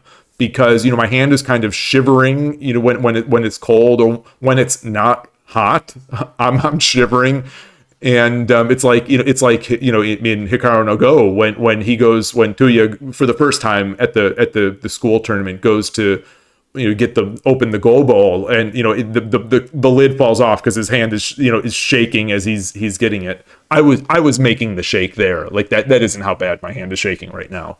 So anyway, talking about handshaking, wait, Verity, so you're in Portland, so Portland is probably colder than that. 70 to 75 is nice. So when I moved out here 12 or 13 years ago, I was promised that every day is, like 70, mid 70s, is 70 degrees and sunny. I was promised that, and it was not the case. And it's getting cold. It seems to me that it's getting colder every year out here. Someone who is trying to get me to move here, that's who lied. That's Oregon. Yeah, that's the thing. That's the thing with the Pacific Northwest. Like I say now that I love the rain. Like I used to when I was in Chicago or in Cleveland or especially now where we don't get much rain. Although I say that it has been raining for months. Here we've gotten we've gotten a lot. We're back on that rain schedule. But I say that I love rain, but like. Seattle people don't take me seriously because it's like I don't know what real rain is, and it sounds like Pacific Northwest you're getting so much rain that that the rain depression's a thing, and so I'll say that I love the rain, but I don't know what it's like to live in that environment.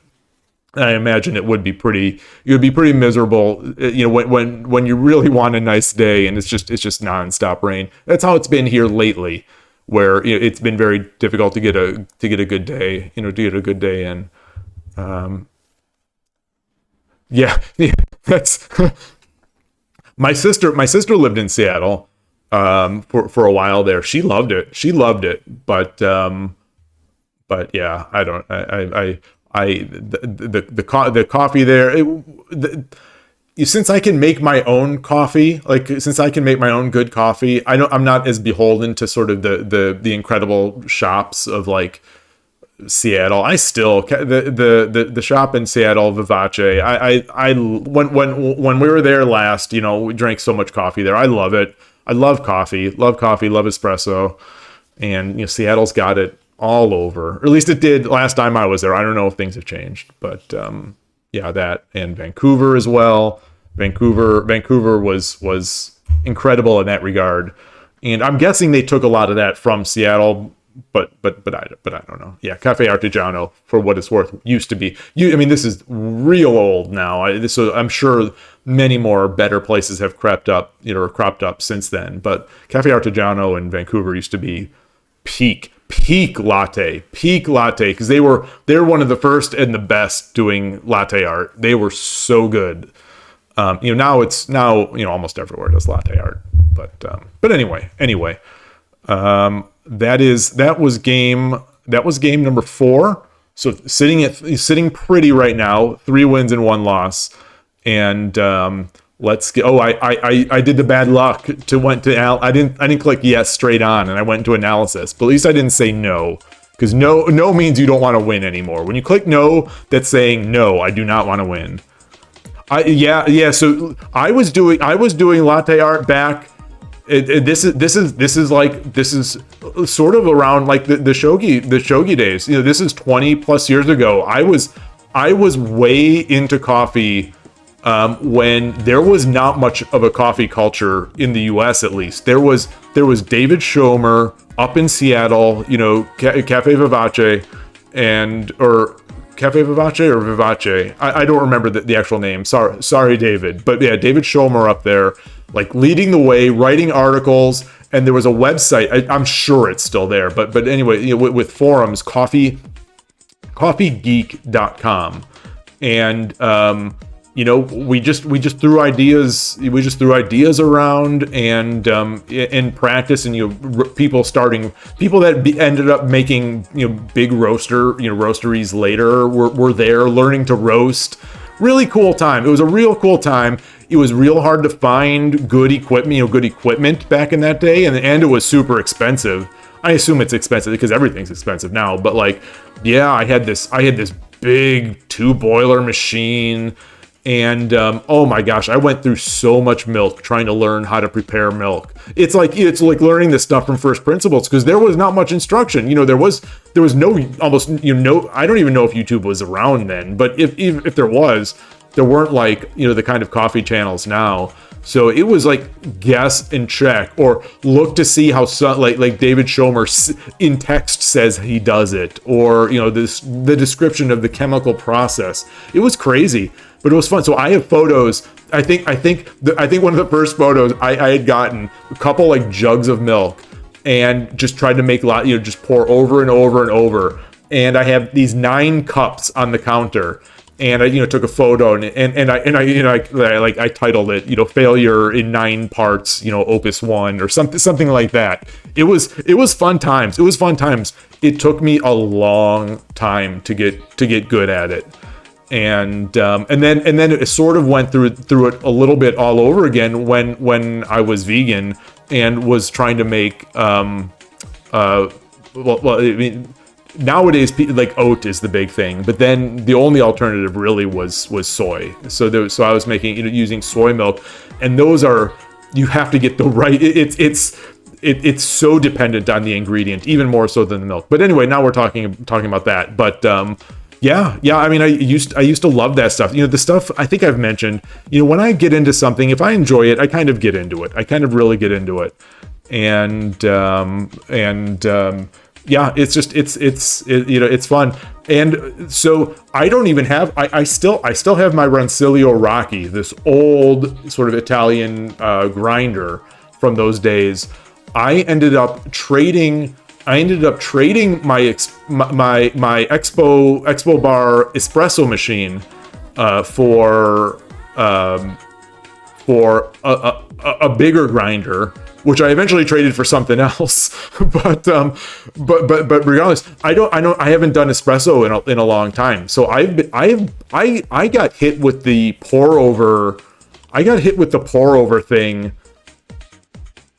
11-12 years ago, and I almost haven't looked back. I've been doing pour over coffees, and I love it, and just black. So I don't have that nice creamy, kind of mouthfeel of a latte, with the properly textured milk. But I love coffee. I love coffee, and so that's what I've been doing. So it's much cheaper than the espresso days, definitely much cheaper. and because you just have to buy the beans, and then the little pour over stuff works forever. And yeah. Anyway. Let's see if I can. Let's see. Getting a fourth win would guarantee me a winning day, assuming I only play 7 games. But あなたが後手で let's す。 go. So we got a 12. We got Taco 1985. So a young person to me. What am I doing? Oh, I started dazing. Okay. What is this? What is this? Okay. So what do we have here? Is this some form of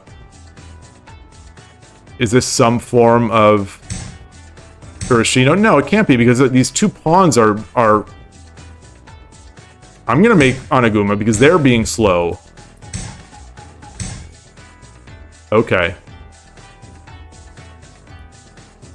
Let me come up here and take that if I can.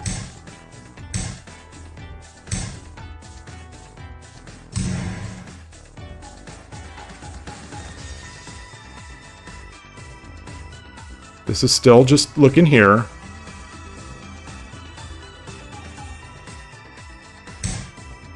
Okay, so now they've got the visibility, but that's not going to work.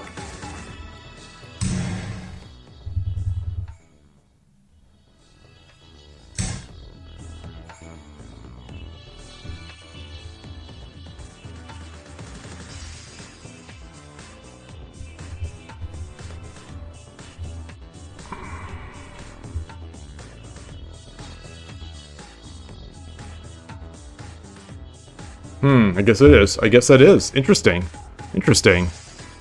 So how can is there any way to do something about this? Takes. I want to leave that. Let's continue. I'm not seeing anything here.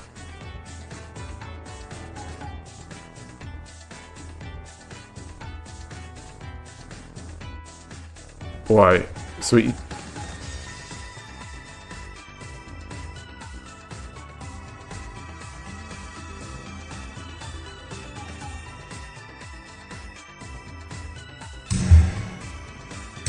Huh.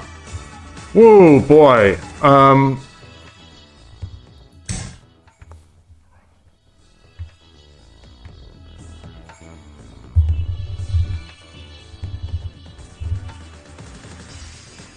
I wonder what the better way to defend that would have been for them.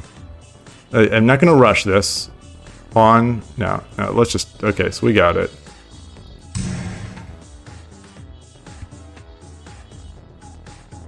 So do I drop the pawn, or do I... Oh, boy. この差し回しは Too fast. That's... Come on. That's too quick. That's a tough spot, but don't resign there. Don't resign there. Well... No, don't resign there, because there's the bishop still watching that square. And Lord knows I have forgotten those things in the past. Oh, well, actually, I'm going to look at that. I want to look to see how big of an advantage that is. I don't think that's a resign. I don't think that's a resign. I'll pay it. I don't think that's a resign. So you're saying there's a chance. So you're saying there's... I have absolutely lost these games before. So, yeah, let's see if anyone agrees with me. Let's see if anyone who agrees with me.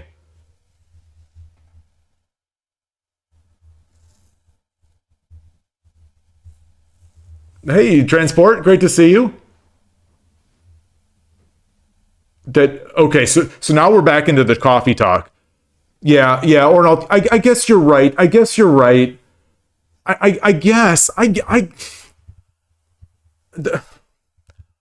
way the king is open, the generals are gone. There are plenty of targets for me to attack, but they still have oh wait, what did I just do? but they still have a rook and a bishop, and the bishop's in a kind of tricky defensive spot. So let's say just to show this player that I could have messed this up. I don't like. I could drop the silver here, I guess. I could drop the silver here. I'm trying to think of what I would do. Trying to think of what I would do. Let's. Oh, we can't flip it. Actually, let's go back. So right now. Let's say they go back. Let's say they go back to 5-9. I've got the option for the bishop drop or the silver drop. Oh, I have a gold. Sorry, the option for the gold drop.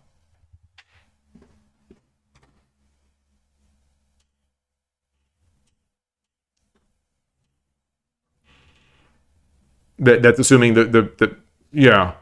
I don't know. I don't know. I yeah, maybe it is transport. Maybe it is.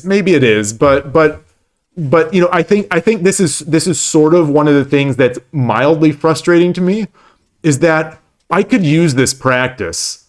This finishing practice, because I mean, just like the last game, that I won, that was a sloppy finish.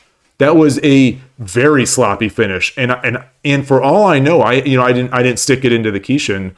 I might have put myself into a I might have gone from a losing to an equal position. I don't think so. Even sacrificing my dragon, accidentally sacrificing my dragon. Yeah. Well, the opposite of resigning is to survive as long as possible and wait for the opponent to mess up. AKA my strategy for this upcoming weekend in Los Angeles. That's you've broken into my strategy guide. You've read my strategy guide, I see. You've got into my notes. All right. Well, I'll leave this one. I still think they could have stayed in there. Oh boy, I'm in that black page. But yeah. So there was more coffee chat. So there's more coffee chat. Let's get back into the coffee chat. Yeah. Oh, so Seattle hasn't also been sort of taken over by the pour over.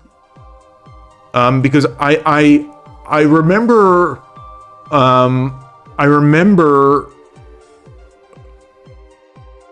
the what's it called? I believe part of the history behind why some independent shops started using the pour over is because there was a machine, I think it was called the Clover One, and it was just coming out, and I actually saw it for the first time probably around 17 or 18 years ago in Vancouver at that Cafe Artigiano, where they had either a prototype version or the first version that was available.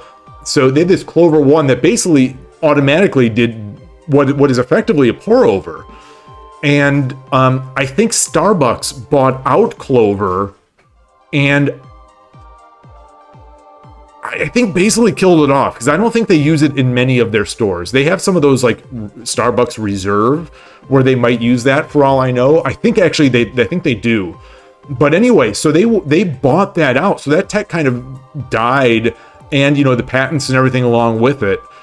So I thought independent coffee shops started doing pour overs, just with the lid of this thing, and as it turns out, from the Chemex people, it's the same sort of thing as that those Chemexes are.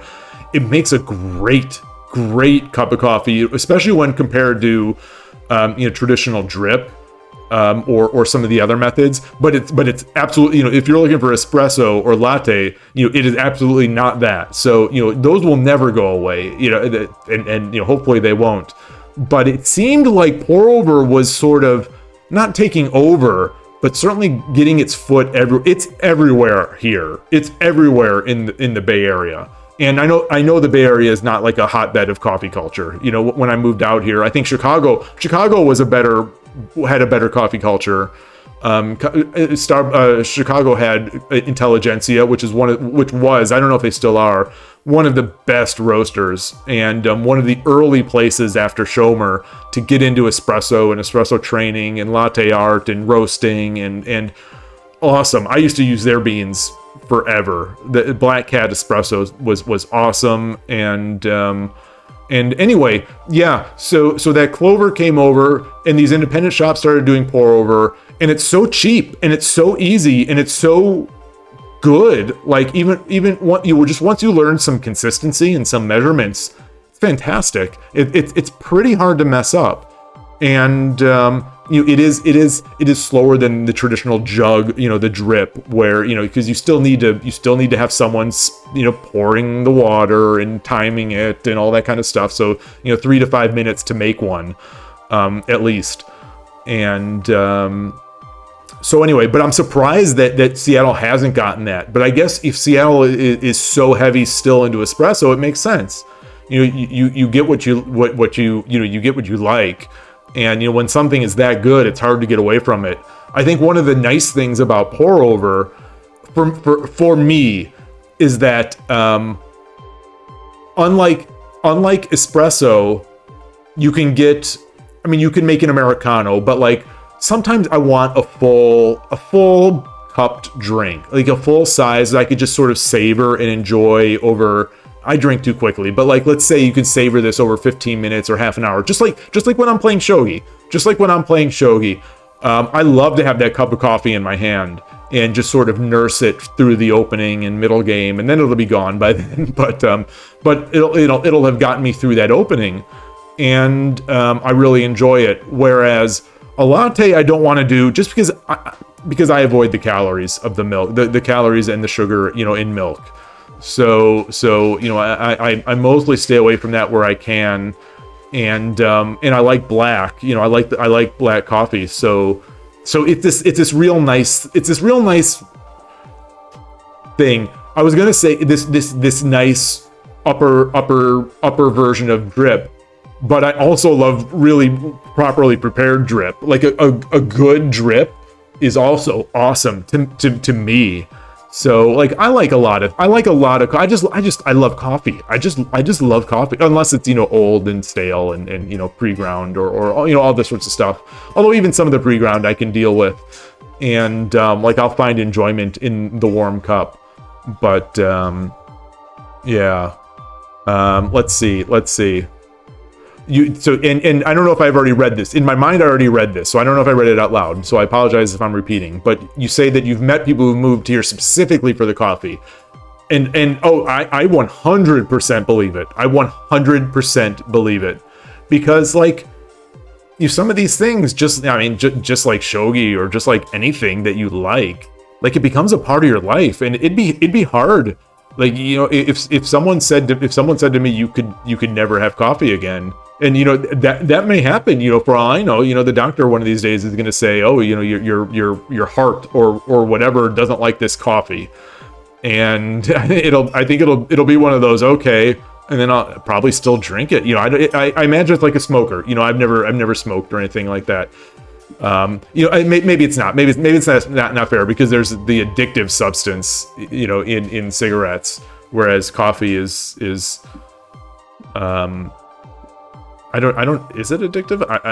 I don't know. I love it in a way that I have tried, but can't succeed to love tea. I love bubble tea. Bubble tea is up there, but just regular tea. I kind of have to force myself to drink hot tea, and I'm liking it more and more as time goes on. But it's not coffee for me. That's for sure.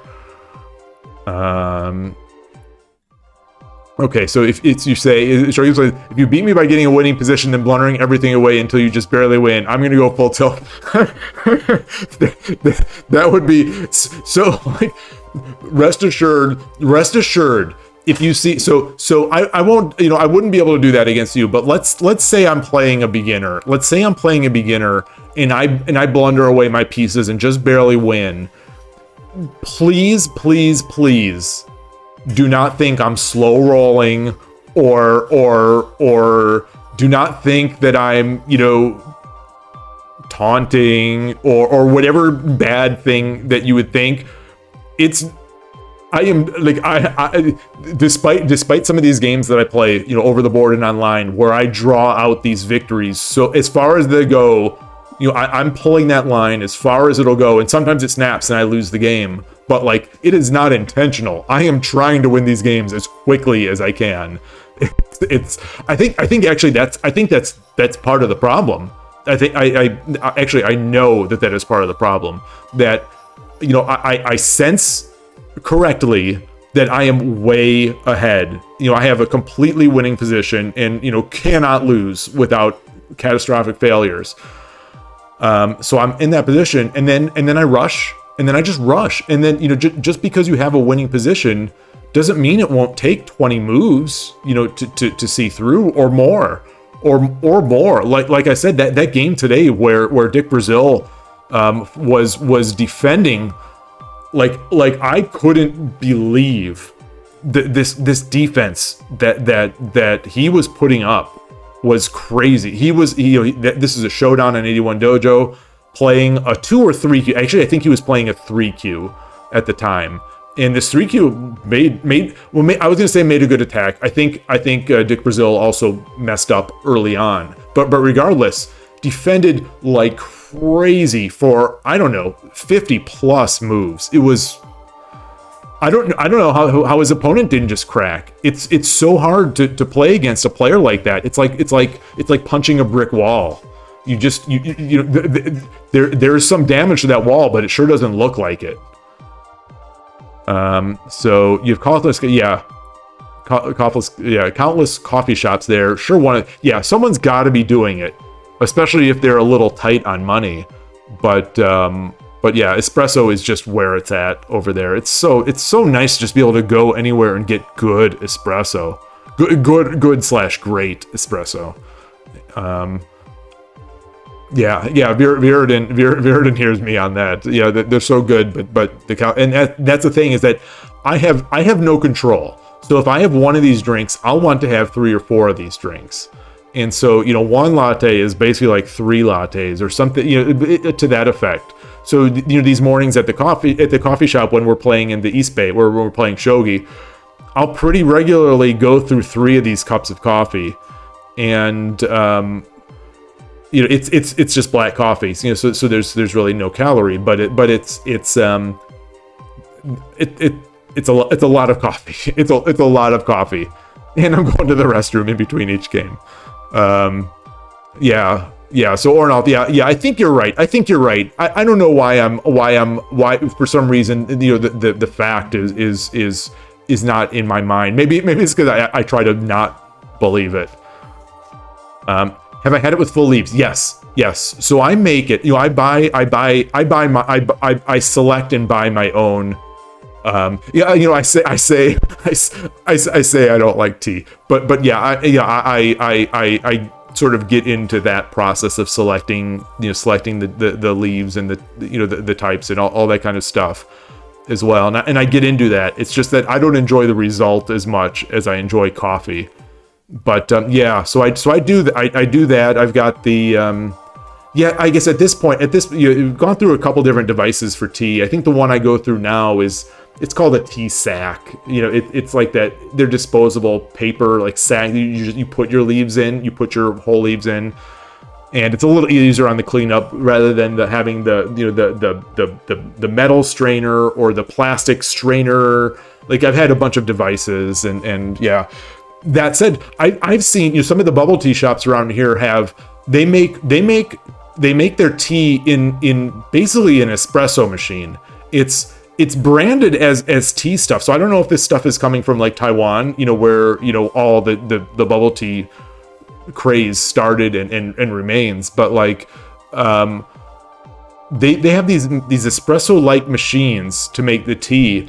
And the places, because I also get my bubble tea without milk, so I'm tasting pure tea, no milk, no sugar. So I'm tasting like pure tea. Obviously there's some sugar bleed in from the boba, but some of this tea that's prepared with the espresso machines, it is so good. It is really it's still not to me like on the level of coffee, but it's sort of a richer taste. Richer is not the right word. I don't have the proper vocabulary when it comes to food and beverage sort of products, but yeah. Shogi, you said defending for many moves is your least favorite way to win. I mean, it's so I used to play tennis in high school and in college, but high school is where I sort of peaked, where I was playing on the team and teaching tennis lessons in the summer and just sort of managing tennis courts, and so especially before I guess there are many levels of a tennis player, but at its like basic level, back in the high school days, it seemed like there's the aggressive player, the big serve, heavy strokes, and there is the sort of the human backboard, or what we would call them, not so affectionately. I think this was a derogatory term, but we'd call them pushers. We just called them pushers. They got back and it's funny, even saying that word in my mind, pusher. A person. This is from 30 years ago now. Going back in time, a person, the vision of a person who was this style immediately streamed into my mind. His tennis racket he had a yellow Prince. He had a yellow Prince, a yellow Prince Spectrum tennis racket. And I remember the clothes he would wear, and it's like this visual, just the word pusher, these negative connotations, because I was someone who had the big serve, the big strokes, but I wasn't so consistent. So in tennis, there's the attacking player and there's the defender, and the defenders, like when I was having to defend a bunch of like a point and try to defend it, like I didn't, that wasn't my strength, and that was my least favorite way to win a game, or a point in tennis. But these guys, and now his name is streaming into my head and coming back. But they just live for it. Like if they would spend half an hour out there on a point, if you let them, like they would everything would come back. Everything would come back, and they are the most frustrating players to play against. Because it's like they're great to play with, as practice, because it's you maintain these long rallies, etc., etc. But playing against them, it's like pulling teeth. It's like they're just defending everything, and you start overplaying. They especially at that level of tennis, at least when I was playing, they were so effective because they were just so consistent, and it's so easy for them to get that mental edge. Because people like me are just like throwing away the points, just because we're trying to overplay. We're thinking, how do I beat this guy? And we just start overplaying, and that's how I play shogi. So it's like sometimes if someone starts over defending, like I say, these Dan plus level players that I play over the board, they're so resilient, they're so tenacious, and I find myself overplaying because I'm trying to win, and I'm just not seeing a way to beat their defense. And especially when we start going to that dance where we're exchanging bishops and golds. It's like that dance at the king. I take one, they drop another. I take one, they take and then drop another. It's just that the repeated dance. It's like, do I have to give up a bishop here? Do I have to give up something else? And I make a sack, and it wasn't a good sack, and sure enough, now they've got a lot of pieces in hand, and yada da da. I mean, all of you have seen this before, so I don't need to tell you. But yeah, it's not my style, but I think there are people out there. I don't know if Dick Brazil is this style, because I've just saw one of his games. I'm guessing it's just that he's a Shodan and he's really strong, and just blundered in the early game and had to play this way. Otherwise he'd lose. But yeah. That is always so impressive to me. There was another game like that over the board this at San Francisco that I was observing, where they went on forever. Just every idea, just every possible saving idea came out, and the game just went on forever, and it's awesome to see. I didn't even get to see the end because someone called me over to play, so I played. But I still saw them playing. Like, I'm into my end game, and this table that was in their end game at a king chase was still going on, in 40-second byoyomi. So it was crazy. Oh, Virden, you're partial to jasmine green tea. That's what I get mostly now at bubble tea shops. So I vary. I love oolong. I love tea guan yin. I love the various black teas. I love Earl Grey. But jasmine is what I mostly find myself getting now. I think it lets me sleep a little better. I think jasmine, when I have bubble tea, if I'm having bubble tea late at night, I think caffeine doesn't seem to affect me. So like back in the old days, I would drink espresso before going to bed. It would kind of relax me. So I was kind of fortunate in that way. So I remember I'd be watching, our daughter would have been born or whatever, and we'd be there, and I would have some espresso before going to bed, while watching TV right before going to bed. But for whatever reason, like if I have some black bubble tea, like right before going to bed, I struggle to sleep sometimes, or get up in the middle of the night a little more. But jasmine doesn't do it as much. So I've been mostly getting jasmine. I love them both. I love them all. Are we ever going to see a high school or college tennis photo? I don't know. But in those days, I had the bowl cut where the hair was kind of like the bowl, and then I shaved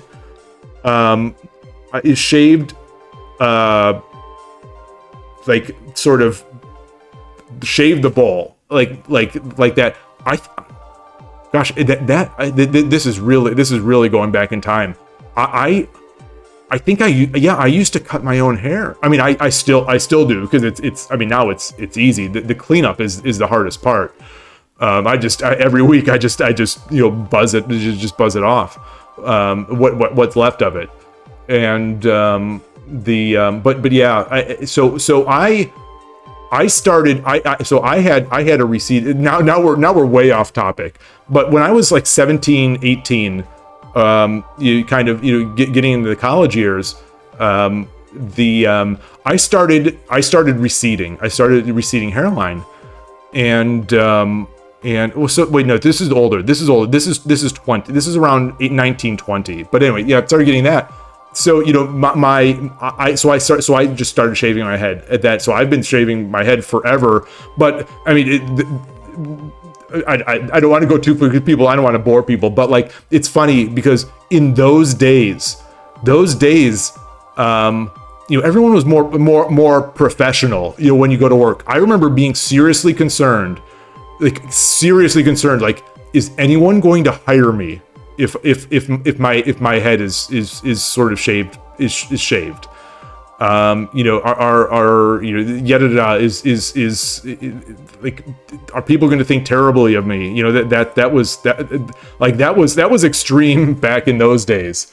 But anyway, yeah. So I had a bowl haircut. I cut it with a razor, or not razor, with the electric shavers, and I liked it. I don't know. I liked it. I liked it. So yeah. So I've got some ancient photos with like laying on the ground with the dog. I mean, that dog has been dead for 20 years, 30 years probably. Yeah,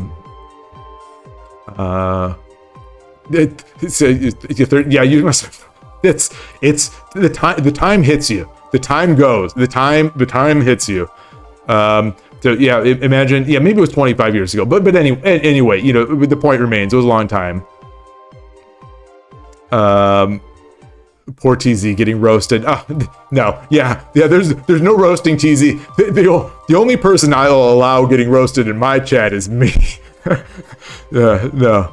Yeah, this is. Oh, is that true, Blake? So my daughter is very short. My daughter is very short, you know, everyone has their, you know, everyone has their things, like you know, like the hair, you know, I mean, hair is a big thing for a lot of men, you know, the men that you know, early start losing their hair. Yeah, you know, yeah, I know height is something, yeah, how tall? I am now like 5'11". I used to be 6, so I've lost an inch. I've lost an inch, but I make it up in soul. You know, I SOLE, not in SOUL. So yeah, you know, yeah, like, you know, when at my peak playing days, I was 6 feet, which is sort of that, I mean, not complaining, you know, like I've said a billion times, like, I'm very happy in my own skin, so I'm, you know, I'm fine, but playing tennis, boy, it would have been nice to be 6'3" or 6'4". Oh my goodness, what an advantage. I mean, basketball as well, obviously, but yeah, I mean, tennis became, well, I guess maybe not, maybe the what's his name, you know, like, Nadal is probably not 6 feet, is he? Djokovic is probably not. I don't know how tall these guys are, but there was a period anyway, you know, when I was playing tennis, and when things were, when you know, after that, where height was really becoming a thing, you know, major, like, I think Michael Chang was one of the short guys. I think he was 5'10", but I don't know. I don't remember. That's a long time ago. So if you're tall, you're going to try to intimidate you with the height. Matcha is the boba of your choice, or taro. Oh, so you know, I've learned, you know, I talk to the cashiers at some of these places where we're regulars. And it seems like, so taro was my gateway. The taro was my gateway to boba. And apparently it's the gateway for a lot of people. So that's what the cashier was saying, that a lot of people start with taro, and you know, they either stay with it forever, or you know, they start branching out. And that's you know, so I started branching out, especially when I wanted to stop because we eat it so much. We eat it you eat/drink it. We were eating it so often that it became a concern, both for the sugar and the calories. And you know, for me, it's one thing where I can work it off. You know, I can exercise it off for the most part. But like, I didn't want to set my kids up just to be totally addicted to this stuff, and you know, at a young age be getting unhealthy, because we were like, my daughter and I started picking her up at high school, you know, when she'd be done, before my son got in high school, but you know, we'd go like once a week, you know, after pickup. Then that became twice a week, and then it became, you know, 3 times a week, and then it just kept going, and it's like, I said, you know, if we're gonna do this, then you know, we're gonna no sugar, you know, no sugar, you know, none of this special drinks. So it's just gonna be, you know, boba and milk tea for her and me, I guess, at that time. But then I eventually got off the milk. But regardless, you know, we just that's what we like. That as it turns out, that's actually what we like. And maybe it's just because we drink it so much that we don't with what we're used to. But like, when we have a drink and they accidentally prepare it with sugar, we know, and we don't like it as much. But matcha, my son loves the matcha drinks, so he'll get some of those matcha drinks when they're available. You know, when they're available from a good shop. I like it too. But I sort of like the smoothness a little more when you know, without any of the grit or whatever. And I don't know if that's just a preparation thing, but okay. So you're 5'9" but 5'10". That's like another old movie. I won't even mention this old movie because no one will have heard of it. So you're intimidated, but no. So that's the thing, is that 6 feet, 5'11", you know, whatever. you know, it's fine. It's fine, but it's not going to intimidate anybody. You know, it's not going to intimidate anybody. It's not really going to help in a sport. It's almost like a detriment in some sports. So it's too tall for some things. It's too short for some other things. And but anyway, not complaining. Not complaining. Let's see. Yeah. So you enjoy 60 degrees weather. Oh. Yeah. That's now those are fighting words. Now those are fighting words. Get the 60-degree weather out of here. I need the 70s. That's well. So you joke. I don't know if you joke about Patrick Stewart. You know, Patrick Stewart is one of those heroes, and where, you know, he wore a piece in a lot of his earlier stuff. Like he had to. Like there were the roles, but like he's one of the people that made it for as cool as it is. He's one of the people that made it cool. You know, Patrick Stewart, Michael Jordan. You know, these are guys that look great without hair. So huge Patrick Stewart fan. You know, I'm big Star Trek fan. But DS9 has become my it is managed to win its way into my heart at number one after all these years of watching and rewatching all of them. Well, not the original series. I can't rewatch the original series that much. It's a little too hokey, and I don't like the acting as much. But TNG and DS9, oh man, oh so good.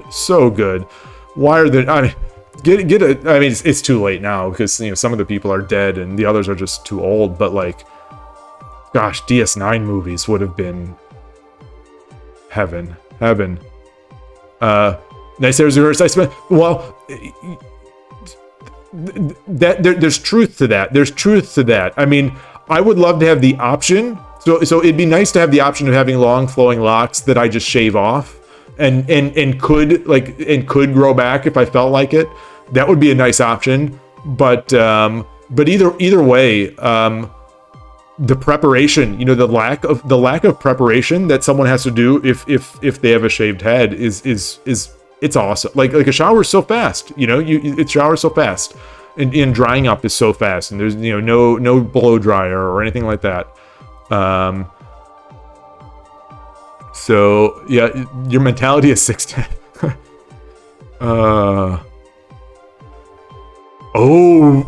Rico's gonna be the tall one. Rico's gonna be the tall one at the tournament. Oh, that's good. You're gonna have to walk like slumped. I don't know if any of you have ever seen that, where there's a bunch of like not tall people, and then there's one tall guy, and they kind of walk. I don't know if they intentionally do it, but they kind of walk hunched. It's so Rico's gonna be the hunched walker, just like trying to like fit in with everybody else. Oh, interesting. I thought Nyrak might be a tall guy. You know, when I saw on stream. That's interesting. Maybe I was blinded by the hairstyling. Oof. Shogi explained spending like it's that what's the meme about, you know, spending all this money on whatever, you know, help me balance my budget. Shogi explained it all on hair and donations to Shogi channels. Oh wow, okay. Interesting. So that's why he went to Japan, so he could be tall. All right. So I've got to get at least 2 more games in here. I've got to get it. So, you know, 4-1. Yeah. I'm actually, I think more stubble is showing of mine here on stream. I'm holding off until Thursday morning. That's when I'll, just do it so that it doesn't grow too much on over the weekend and it starts itching, once it gets a little long. So anyway, let's do this. Shogi Wars has been giving me some friendly faces. Okay, so here we go. Sasukun. Okay, Sente. This player is doing what the people at the club do to me. They see me go 5-7 and they go, that's a thing. That's a thing. I not joking. Not joking. That is a thing. 機嫌中飛車 I don't know if any of you get that sort of that treatment from people either in chess or in shogi. Come up. Come up. I'm going to do this. I'm going to do this. Because it's worked out. Oh boy. Okay. Okay. Okay. What does this mean? What actually does this mean?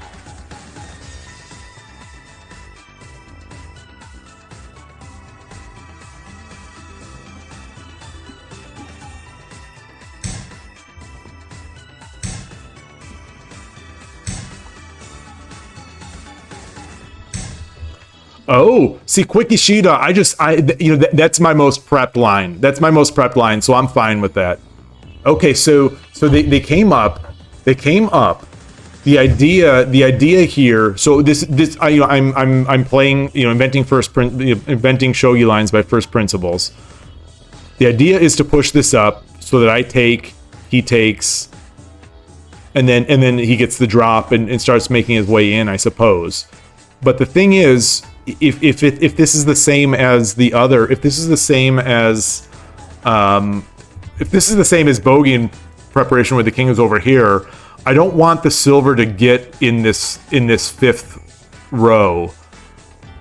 So if they come up, if the pawn comes up, I let it. If the pawn comes up, I let it capture. So if the pawn comes up, I will exchange pawns here. Or no. I'll proceed with my castle, or I'll bring my gold up. Let's say that.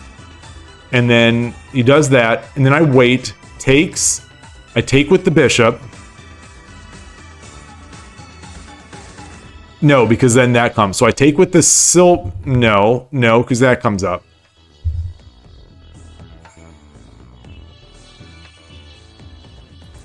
I'm not sure. I'm not sure. I could always do this and then bring my rook back to here. I swear I've seen people do that. That's what I'm gonna do. I'm gonna try it. I'm gonna try it. I've already thought too much. I've already thought too much on this move. Here in the opening.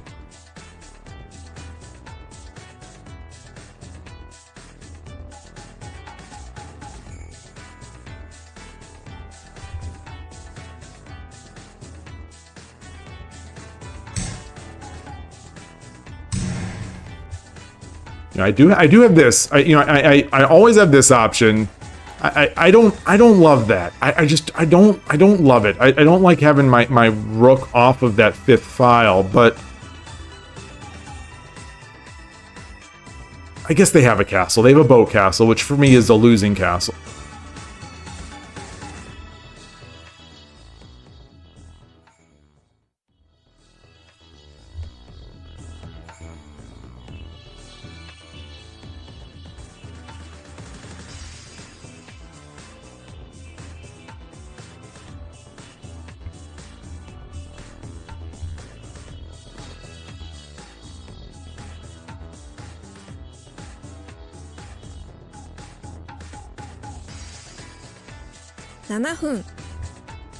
All right, I want this bishop exchange.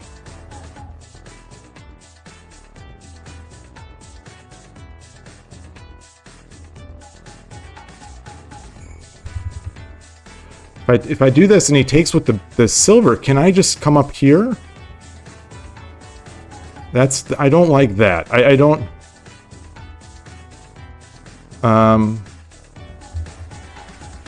Oh gosh, this is taking too long.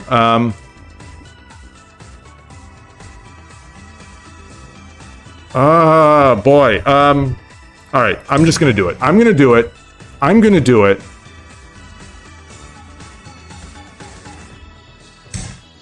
Okay, that's good. That's what I wanted. Okay.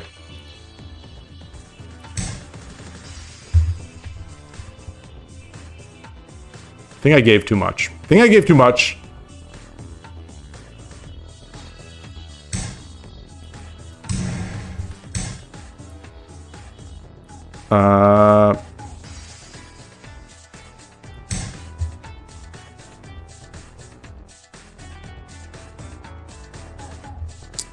Definitely gave too much. Definitely gave too much.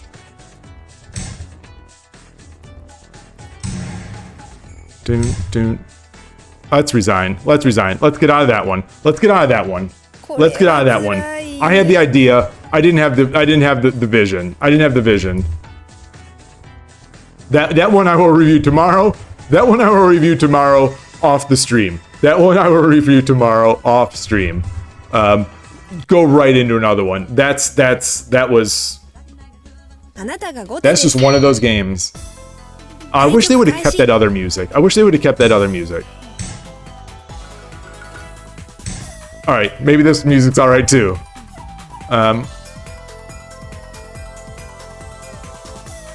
Yes.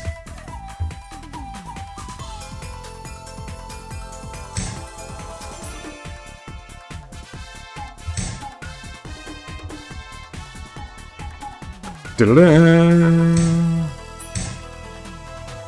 not sure if that's the right line. I'm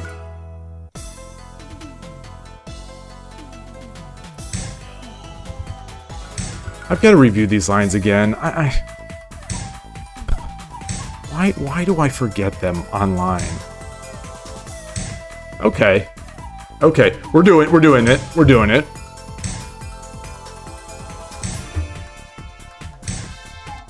Okay.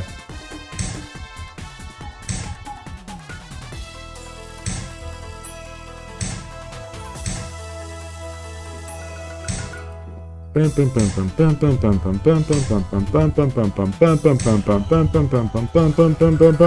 try your bogeying stuff against me. I know how to play against that. I saw the Shogi Ramen TV video. Okay.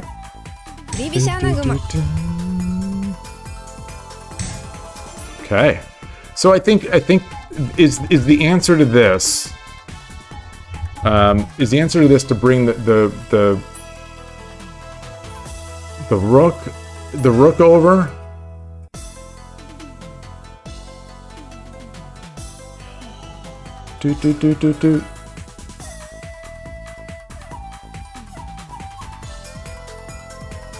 What's the answer here?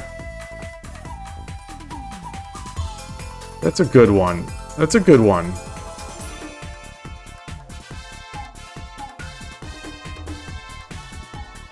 So what do I want to do? So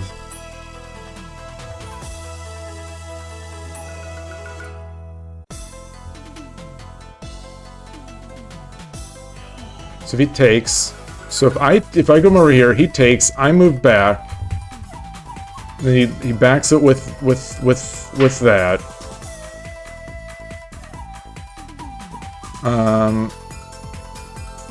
All right, I'll do that. I'll do that. I don't know. I don't know. Okay.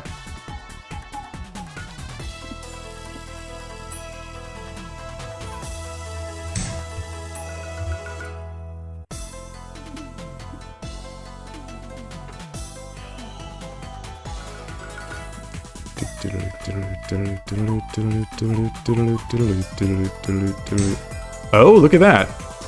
Okay. Sure, I'll do that. Is there a better one? Is there a better drop than this? Is there a better drop than this? Maybe not.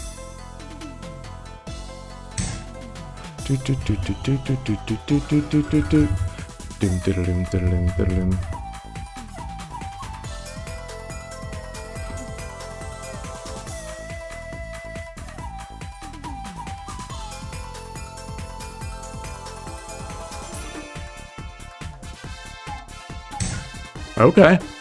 Interesting.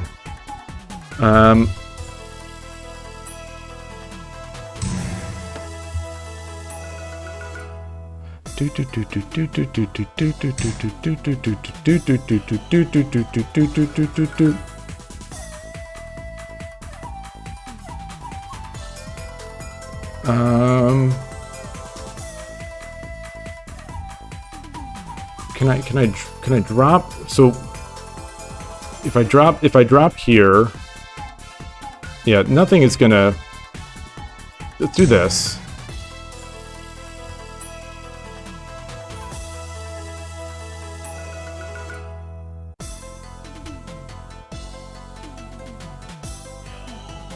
Do do do do do. Doom diddle-doom diddle-doom diddle-doom diddle-doom diddle-doom diddle-doom diddle-doom. 7分 Okay. So one, I think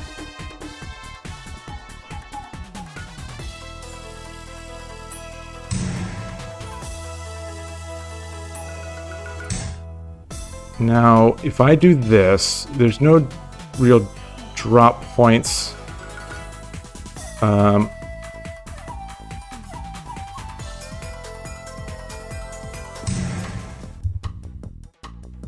So I'm going to. Well, I've got this. I've got this. I've got this sort of nasty. I think this is nasty. Oh, that's also nasty.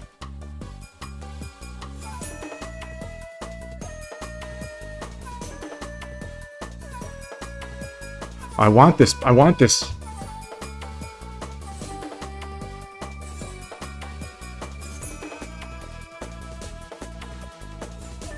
Yeah. Okay. So do this.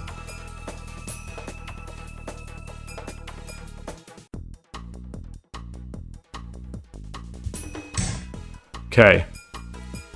Boom.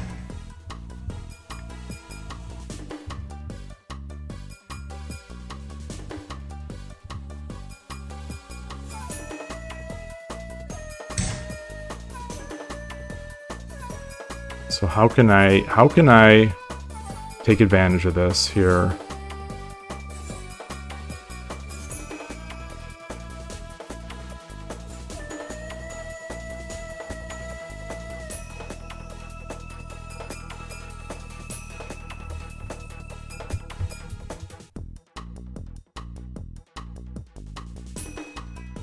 That just is gonna chase. Let's check as to chase.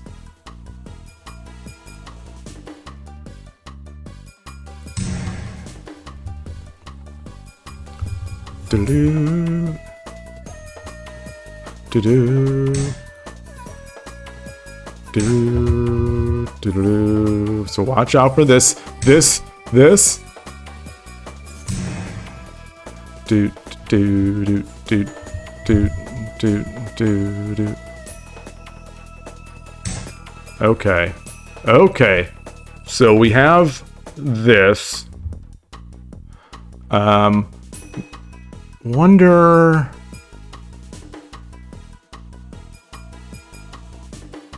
Is there any? So I think I messed up the order. I do think I messed up the order there.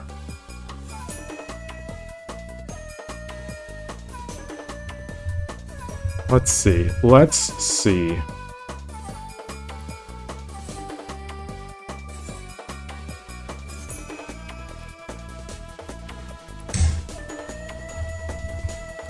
Yeah, that might not be good. That might not be good. Well, that might be good.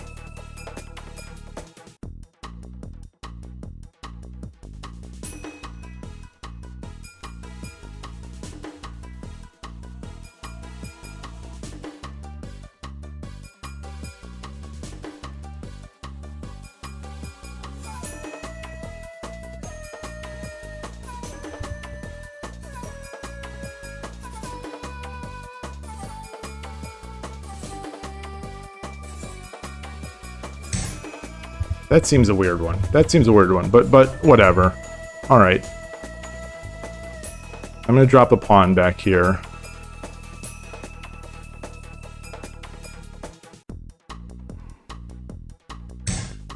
Okay.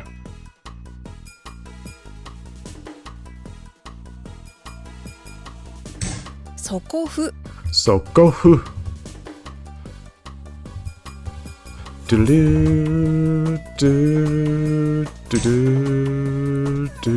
So I've got a new saying at the East Bay Shogi Club that when I take a lance, I lose.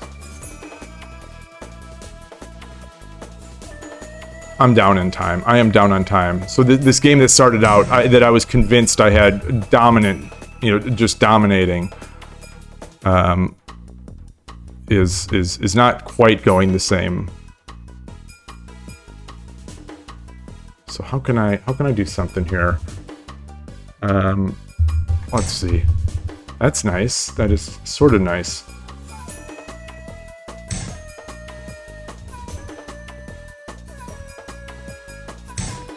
Oh, son of a gun! What is wrong with me tonight with this visibility? Dude. And I just did it again! Alright, this will not be my last game. This will not be my last game. Just, even if it's two games lost in a row to bishops, to horses.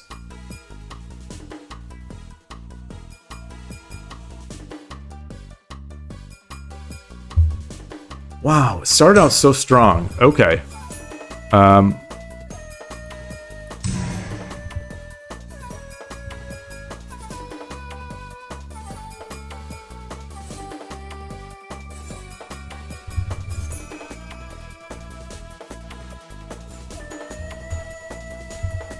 What time is it? Is it just that the problem?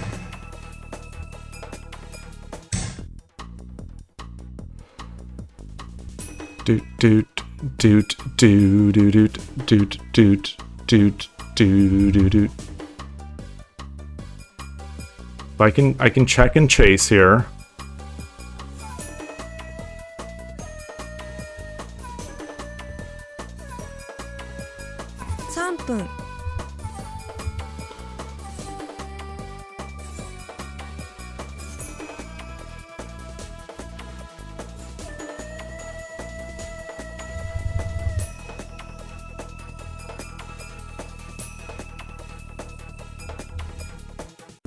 Let's see. Do I have a pawn? I do this.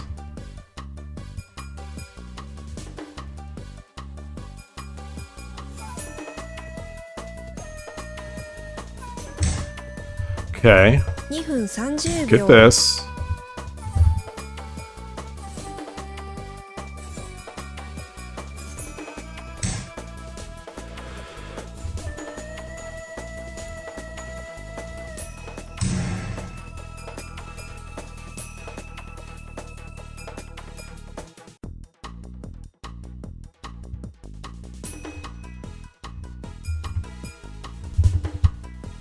Gonna have to move that horse. Gonna have to move that horse.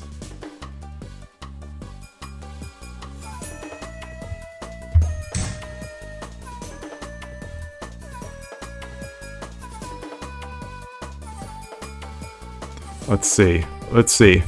If I do that, so if can he check? He could check with a bishop, and I take. Yeah.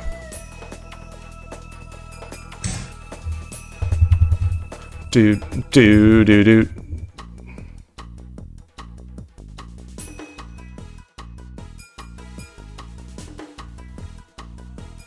That's it, right? There's no.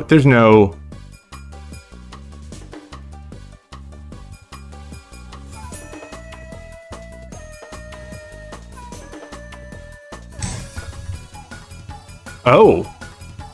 2分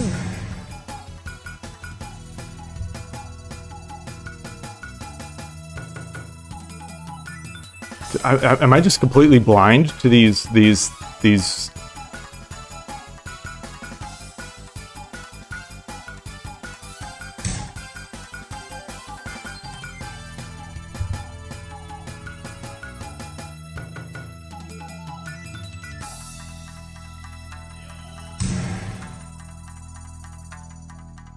I don't think he's got it.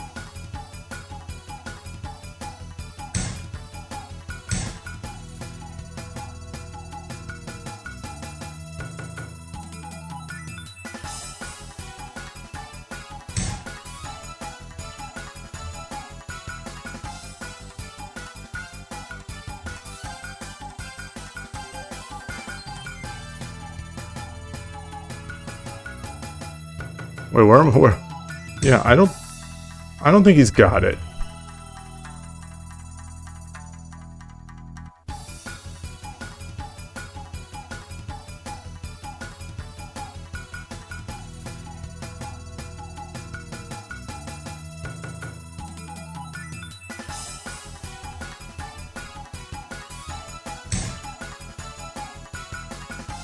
$1分30秒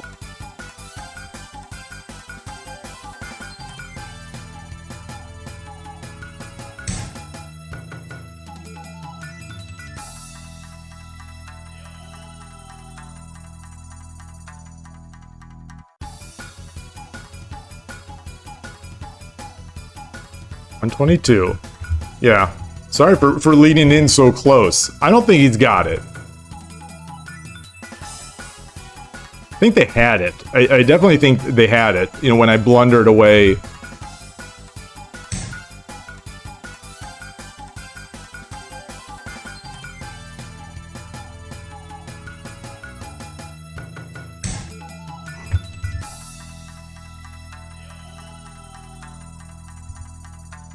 $113, plenty of time.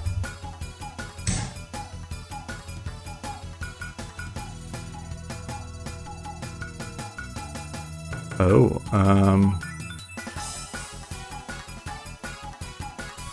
1分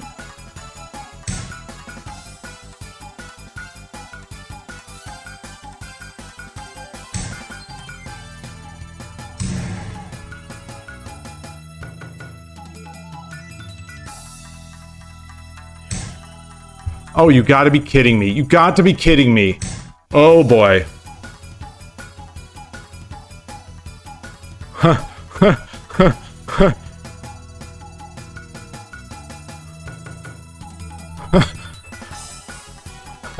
Oh boy. I didn't read it. I didn't read it well enough. I think I'm still good. I think I'm still good. I think I still got it.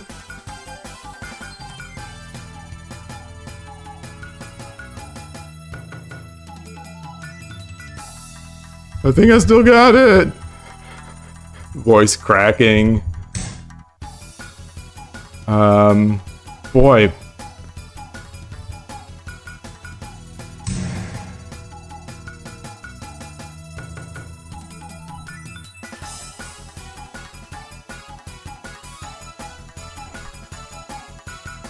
They're gonna try everything. I don't think it's there. I don't think it's there. So, this I think is the final one. This is the final one.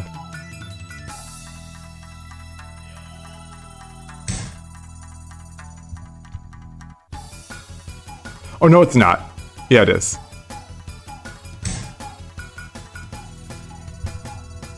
$30秒 There's no pawn. There's no coming back. There's no check. 20 He can't 秒 capture his own pieces.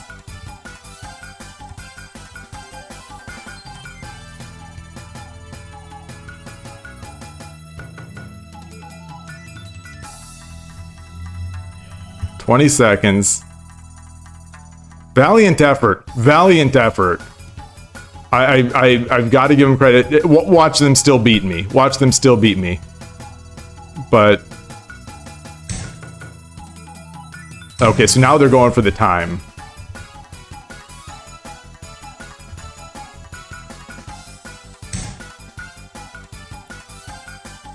Look at that misclick.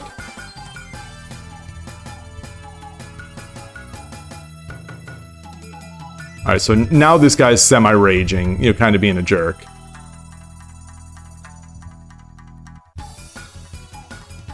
So I have 14 seconds. 14 seconds to capture the pawn.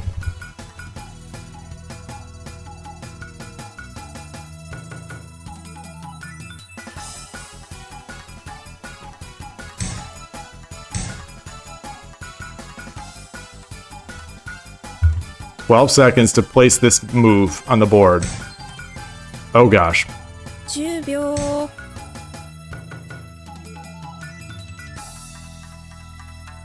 That was a nice trick too. That was a nice trick too.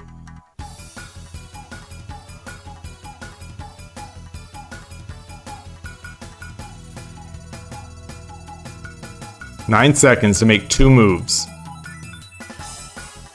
Can I do it? He's gonna be as inconsistent as possible with the timings. Let's go. Let's go. Can I do it?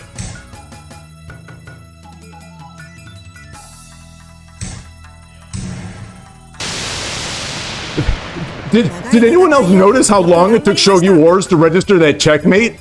My heart fell. My heart fell into my stomach. Am I wrong? No, seriously, am I wrong? Was that not the longest delay before showing the checkmate that you've ever seen on Shogi Wars? My heart, there was enough time between me making the move and Shogi Wars doing nothing, and my heart like sinking all the way down to the floor, being like, oh my god, what did I miss? And then all of a sudden, the boom. Oh, Shogi Wars, what are you doing? What are you doing? I mean, I know there are a lot of pieces on the board, but like, what algorithm are they using to determine checkmate that it took so long?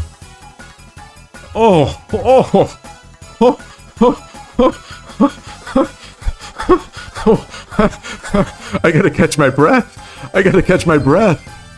Oh, man. Oh, man. So let's see. So go what treatment? Like a sigh? Wait, what was I talking about with treatment? Like hair treatment? Oh, yes, yeah. So if you play in chess, you'll get this too. Apparently, because I play a slightly offbeat opening. In chess, e4 and d4 are the common moves for white.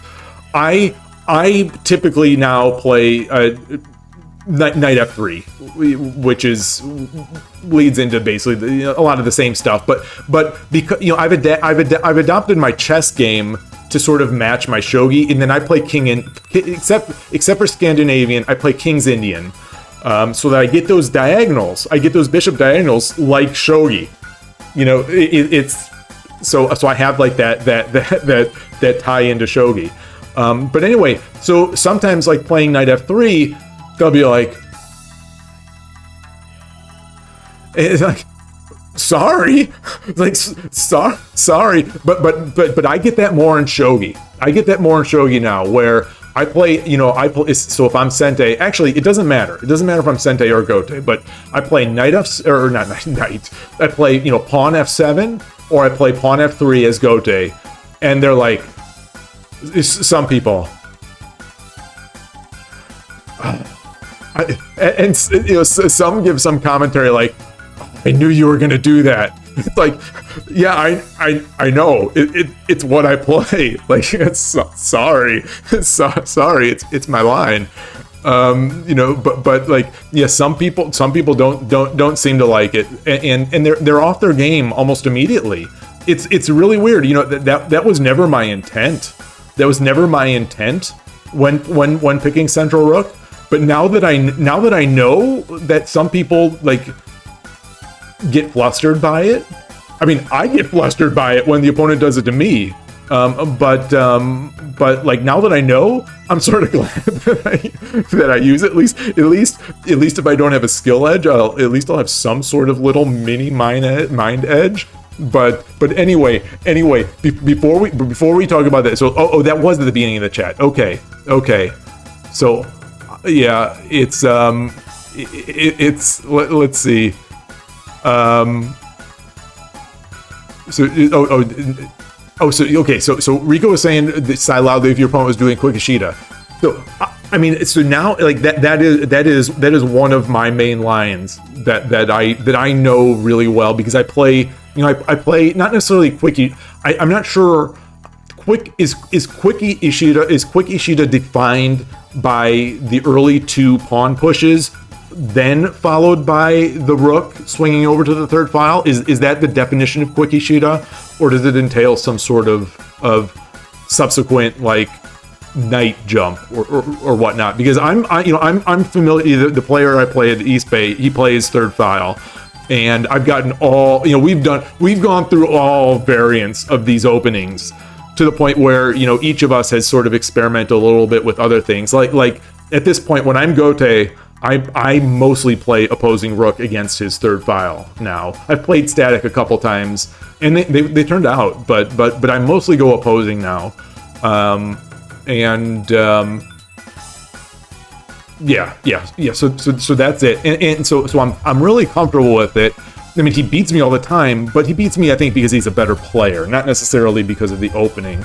And we're often very even going into the middle game. Sometimes I'm up, sometimes I'm up, sometimes he's up, but we have good games, and I'm familiar with that. And that's so a lot of people play third, for whatever reason, over the board. A lot of people play third file against me, to the point where I used to think that third file was a counter for Central Rook, because everyone started playing it against me.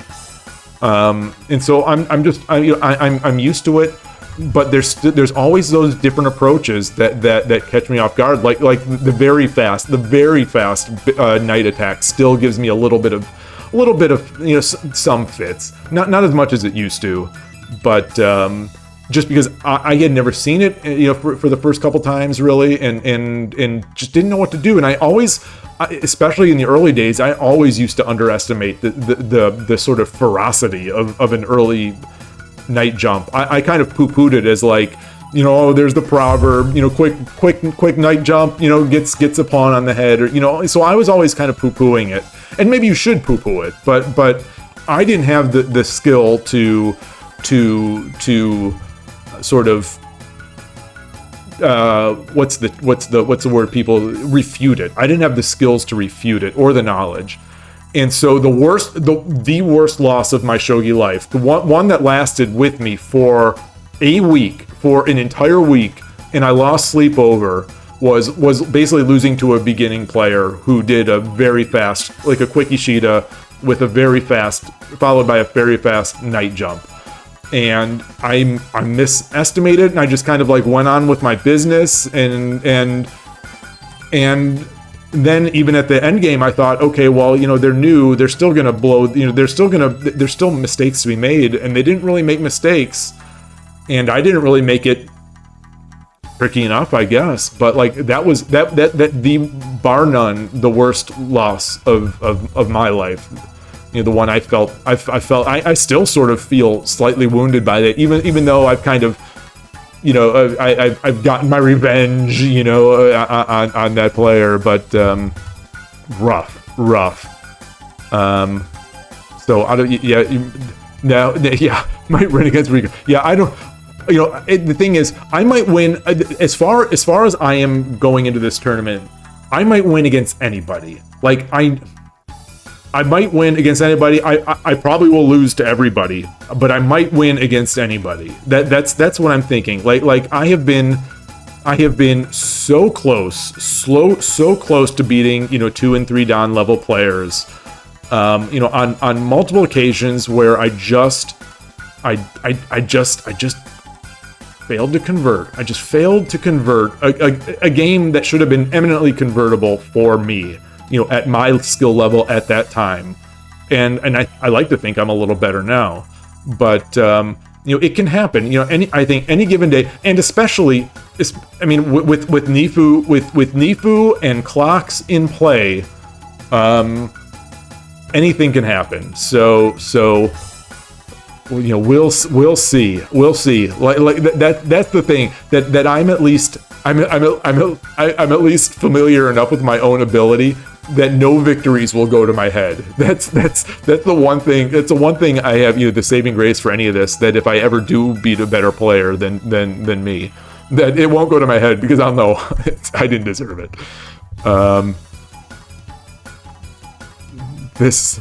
You're scared of my Anaguma prowess. I've been playing it more. I wouldn't say it's skill. I definitely wouldn't say it's skill. But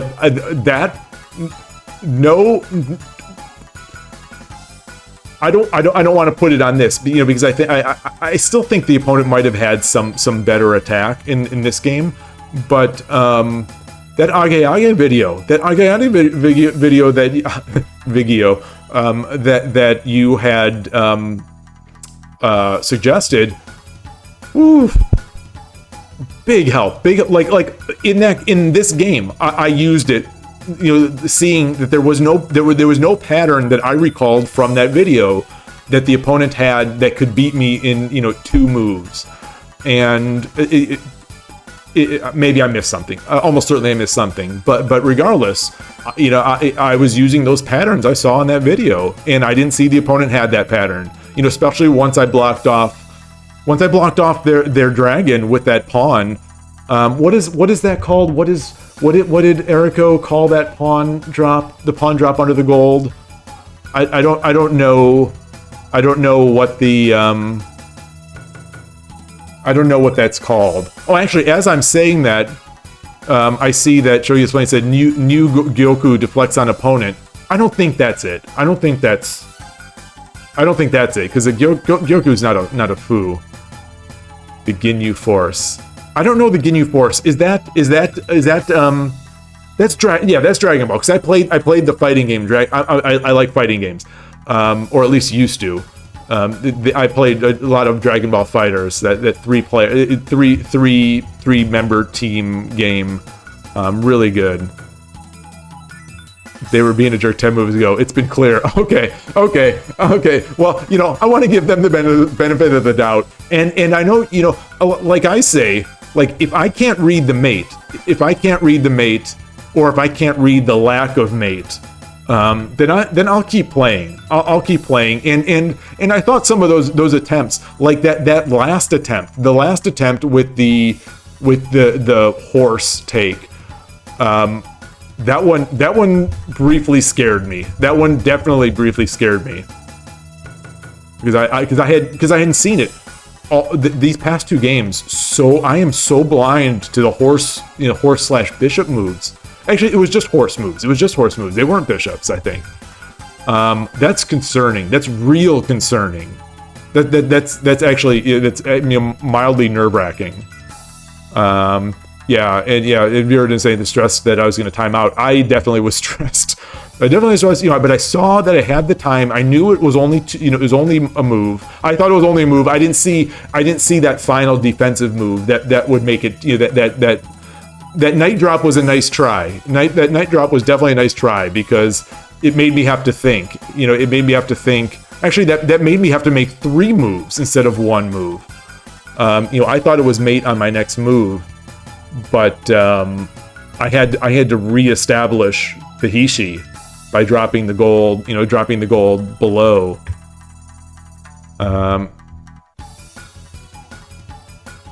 If the best version of you showed up every game, we'd all be scared.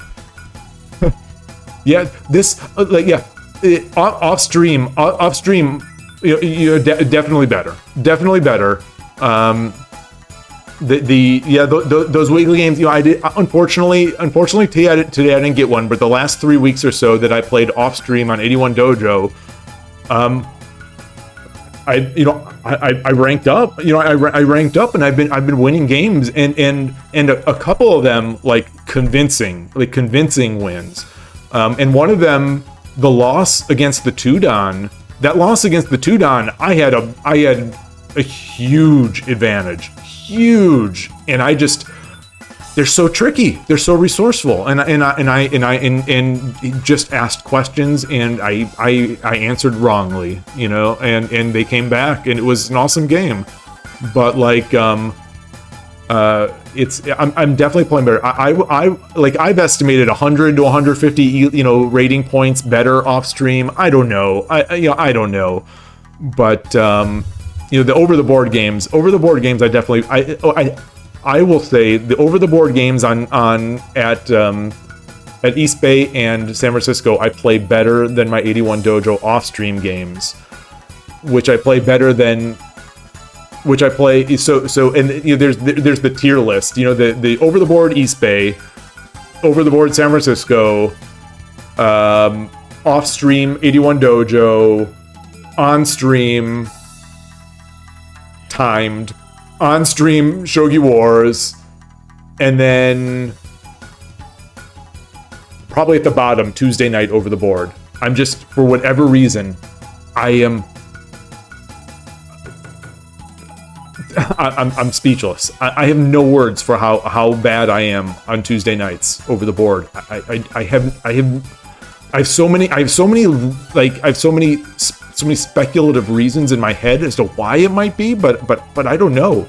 Those nights are I'm actually thinking of not playing tomorrow night because it might just murder my psyche for this weekend. I've thought, like, that's how bad I play, is that I've already thought about this. I've thought about giving myself a way out and maybe just streaming, or I was thinking maybe doing like this episode 1 of a podcast. Like I was thinking about doing that. Some way to motivate myself to not go on Tuesday and have my soul crushed, but also stick to doing shogi, something special that I had wanted to do. But anyway, just thinking.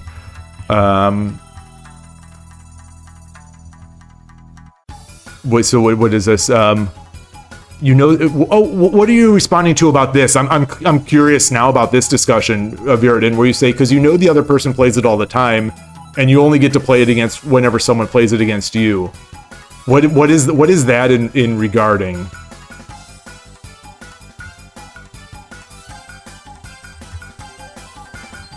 Is that regarding the Oniguma?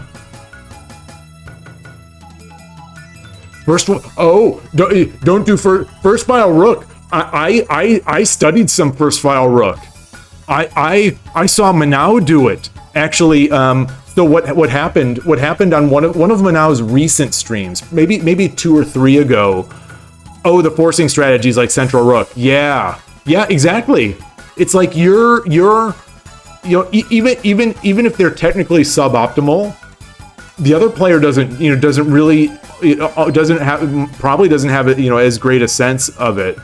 I didn't think it was your troll strategy. So what happened on this Manao scene stream is that someone played it against her. And she had a good time and she won the game. And then the next game she did it. And so I was like, oh, that's actually kind of cool. Like that's actually kind of cool. And Shogi Wars gives a cool badge for it. Shogi Wars gives a really cool badge for it. So I thought, oh, maybe I should learn this. And I want to say I've played it once. on Shogi Wars. Oh yeah, I played it once. Or no, I tried it twice. I tried it twice on Shogi Wars, but the opponent didn't play into it. So it seems to be the one I'm thinking of. The one I'm thinking of is when basically the opponent ignores that first pawn push. So you open. Let's say a Sente. You open with 1/6. You open with pawn 1/6. If the opponent doesn't respond with pawn 1/4. Now on stream here, I'm forgetting. I think you push the pawn again, and then you get the rook over, and then bring it up, and it was really cool. And she won. She beat I want to say a 3 or 4 dan player with it, and it's cool. And she's definitely not one of those pros that wins all the games. She loses a lot. She loses a lot on stream. So I don't know how seriously she takes it, or how good of a blitz player she is, or what. I don't know about Gyoku, but you made the mistake of sharing those 6 games today on the Harbor Discord, the Shogi Harbor Discord. So those are out there. Those are out there. I bet it would work. I bet it would work against me. That last game last night, I don't know. I bet it would work. I think I just need to keep my pieces. I think I just need to keep my major pieces sort of unencumbered, if that makes sense. I don't know. Okay, but anyway, Sokofu. Okay, Sokofu. Yes. I think that is what she said. Yeah, she said Sokofu. Yes. Those are those. I'm still not good enough at this great game. I'm still not good enough at this game to not be proud of myself when I do it. But I don't know about you all, but when I do that Sokofu, I'm feeling like I'm feeling good. I'm feeling like, oh, look at this special boy over here. Look at this special boy, making Sokofu. Look at this professional. Look at this tactical champ over here. The peace stand strat. This I have completely forgotten about this. And I'm so glad you brought it up. Oh my goodness. The people who do this, whether intentionally or not, there's a special place for them. So it's like, oh man. Oh, I hope there's no gamesmanship like that. I definitely hope there's no gamesmanship like that at the tournament, because that's rough. Because I don't want to talk to the other player. In the game, at least in any rules I've ever seen, of tournament chess, you're not supposed to talk to your opponent. I imagine it's the same for shogi. But if someone's covering their pieces, I'm gonna have to be like, I need to see your pieces. But I think we're gonna have piece stands. I think we're gonna have all the photos that I saw. No, I guess there were some vinyl boards. I don't know. I have piece stands. I bought some of those real thin wood piece stands for that I use with the vinyl board that I bought from Nekomato. I have the nicer Kaya ones that go with my Kaya board, but which I'll bring that as well. But I expect we won't be using our own equipment in this tournament. I don't know though, but obviously for casuals we will. But yeah, if someone, it's funny because it's like, they've got their pieces, so I keep mine. I try to keep them fanned. I try to keep them completely visible for my opponent and fanned in the location where a piece stand would be if we're playing over a vinyl board. But some people put it like the pieces kind of in front of. I'm moving my hands in front of me, but basically they put the pieces in front of them, and it's funny how these pieces start migrating left sometimes in the heat of a battle with a couple of these players. I haven't played one of them in a while, but a couple of them, the pieces migrate over to the left side. It's like, excuse me, you want to get those pieces over here, where I could see them. And sometimes they start, on a really bad vinyl board where it's already the edges are turned up, the pieces somehow start getting hidden underneath the board. Oh man. Oh, the whole piece strat. Oh man, that's not good. That's you better not do that. You better not do that. Oh, the Migi Gyoku. Yeah, I still don't know what to really do against that. The 5-Dan at Silicon Valley can play that. Well, he can play anything, but he has done that. Gabriel plays it, and I've watched a bunch of his games, but I still don't understand any of his types of game. Yeah. People have definitely used Migi. They've Migi'd their Gyoku against my Central Rook, definitely. And I think I've won some and I've lost some.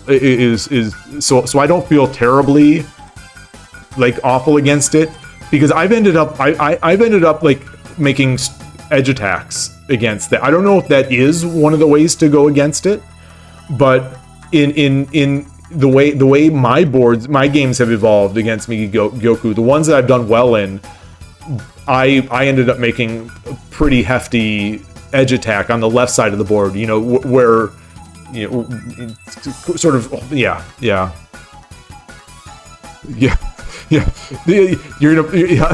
Yeah, don't worry. However, I'm going to place my pieces slightly off center of their square. Oh man, yeah.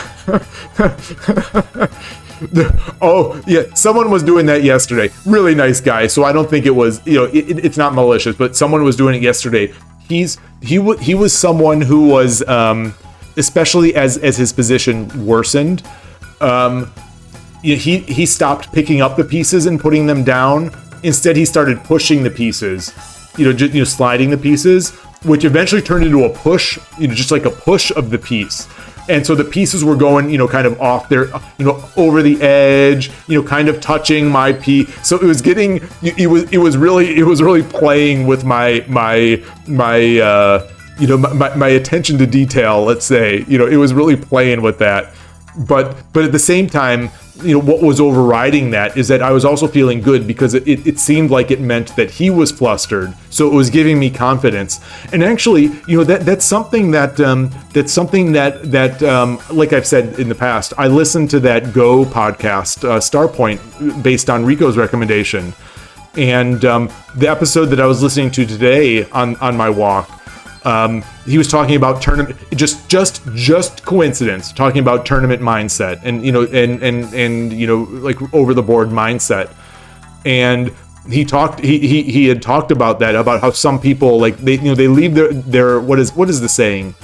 Leave their emotions on their sleeve or leave their heart. It's something like that. But anyway, they're real emotive when they're playing, with loud sighs, and you could tell when they feel like they're losing. And you could sometimes tell when they think they've made a bad move. So that's happened more than I can count now over the board, where my opponent will have made a move they think is bad. I assume they think it's bad because they go, oh, and, just like you just kind of instinctively. And so all of a sudden, now I'm at full attention, like, tactics alert, where's the error? You can obviously act, and you could fake that. You could fake that too. This podcast went into a bunch of different things. All of them, I'm both proud of myself and disgusted with myself, because I have thought of every single one of these mind game tactics that he talked about on the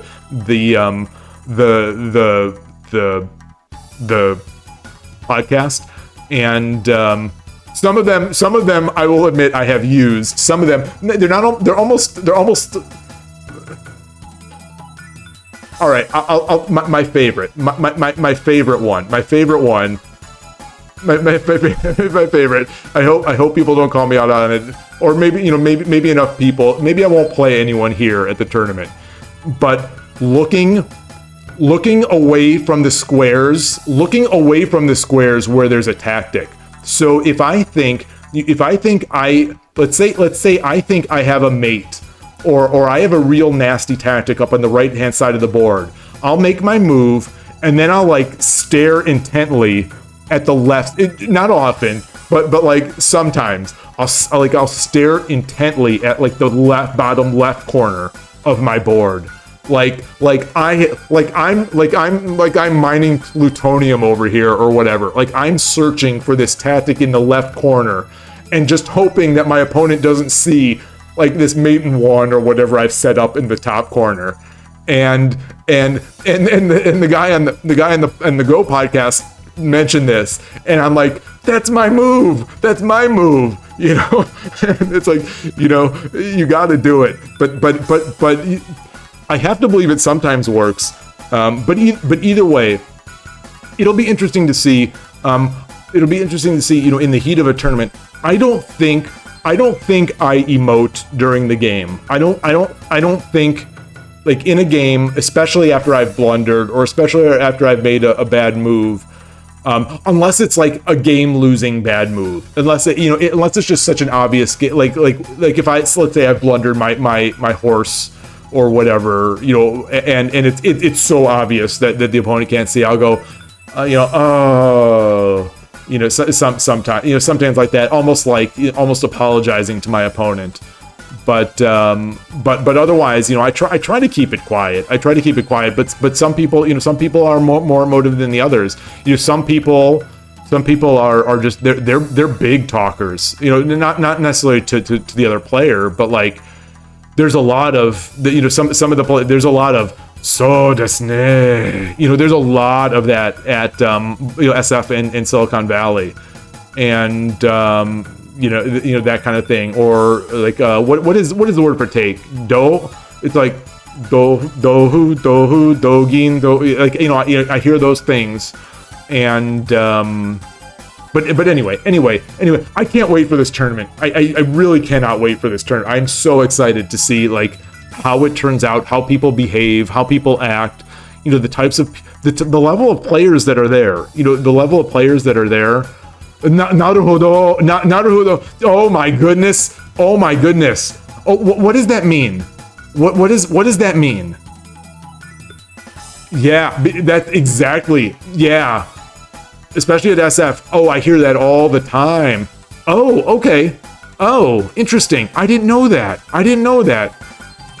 It's funny because usually when I hear a phrase and I don't remember it, if I hear a phrase enough, I'll go back, back home, or I'll, message my daughter, be like, what is this? What does this mean?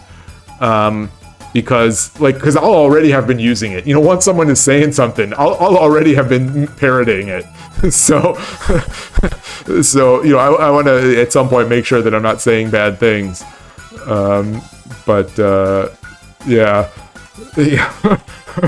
Anyway, yeah, no, I can assure you that I'm not trying to lure anyone into a false sense of security. My play will spoil itself.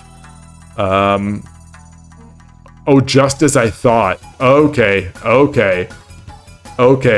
Awesome. Okay, maybe I'll use that. Maybe I'll use that at the tournament. Maybe after I blunder a piece, but like maybe after I sort of potentially quietly blunder a piece, I'll go, be super dramatic.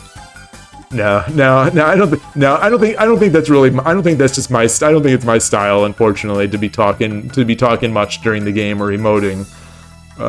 So yeah, I'll leave that to the others, and then I'll just try to gain as much information as I can, when other people are talking, because I could use the help. I feel like I need some of these advantages, so I'm going for it.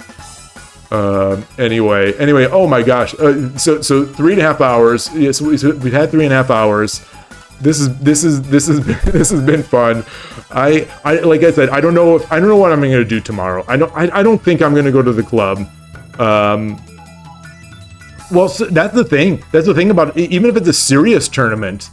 Well, that's actually one of the things I'm looking most forward to seeing. In my mind, for no particular reason, I am expecting to find myself in a sea of fourth file rooks. So that's sort of, because I think people will be trying, in the nicest way possible. I'm using the word try-harding because I will be trying my absolute hardest. So people I think will be trying their hardest. I think. So I think a lot of people will. So a lot of people, when they are trying their hardest and they're at their most serious, they get a little conservative, I think. So my guess is people when they don't want to play too aggressive, they don't want to play too, they don't want to lose too quickly or whatever. I'm thinking they might fall back on something they perceive to be safe, which my understanding is fourth file. I don't know if that's true because I've never been a fourth file player except for those 2 games on Shogi Wars where I accidentally misclicked into fourth file instead of fifth file and then won the game. But I think I'm 2-0. I think I'm 2-0 as a fourth file rook player. But that's one of my guesses. But obviously I have no information to base that on because I've never been to a shogi tournament. So I can't wait to see what people do. I cannot wait to see what people do. It's going to be so fun. It's going to be such an interesting experience. I hope. maybe it'll be miserable. Maybe everyone's gonna, be mean to me. I don't know. I don't know. Yeah. Oh, it would be so awesome if you were here this year. But yeah. Maybe will San Francisco be better for you? Okay, so you're going no matter what. So I have heard from 2 independent people saying that next year will be San Francisco. I don't know. But then again, these same people had said it would be New York this year, and clearly neither of them were right. Maybe they're getting their rumors from the same sources. But I am, from what I gather, next year would be in San Francisco, which I think would be better. I imagine that would be better for you. But I guess in the end, it's not all that much difference, if you're going to be flying. But yeah. And I'm hoping, I don't know how we make this happen. But like, what's the odds of getting a bigger or just another sort of tournament going some other time this year? I don't know. Maybe in the Pacific Northwest. I don't know. I don't know. It's easy for me to say. I don't know. But so if you're in SF, you're going to take a week to do the tourist thing. If it's in SF, I'm actually going to I'll get a hotel.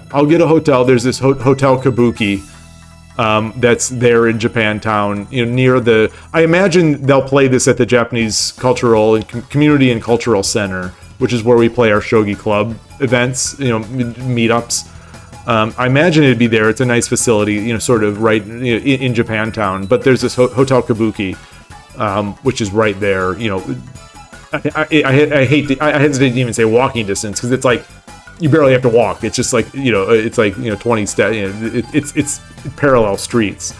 So I think I'll do that next year, just so that I don't have to make the trip in out, and I could do the enjoy the after tournament time as much as I would like say this weekend, where I'm not home.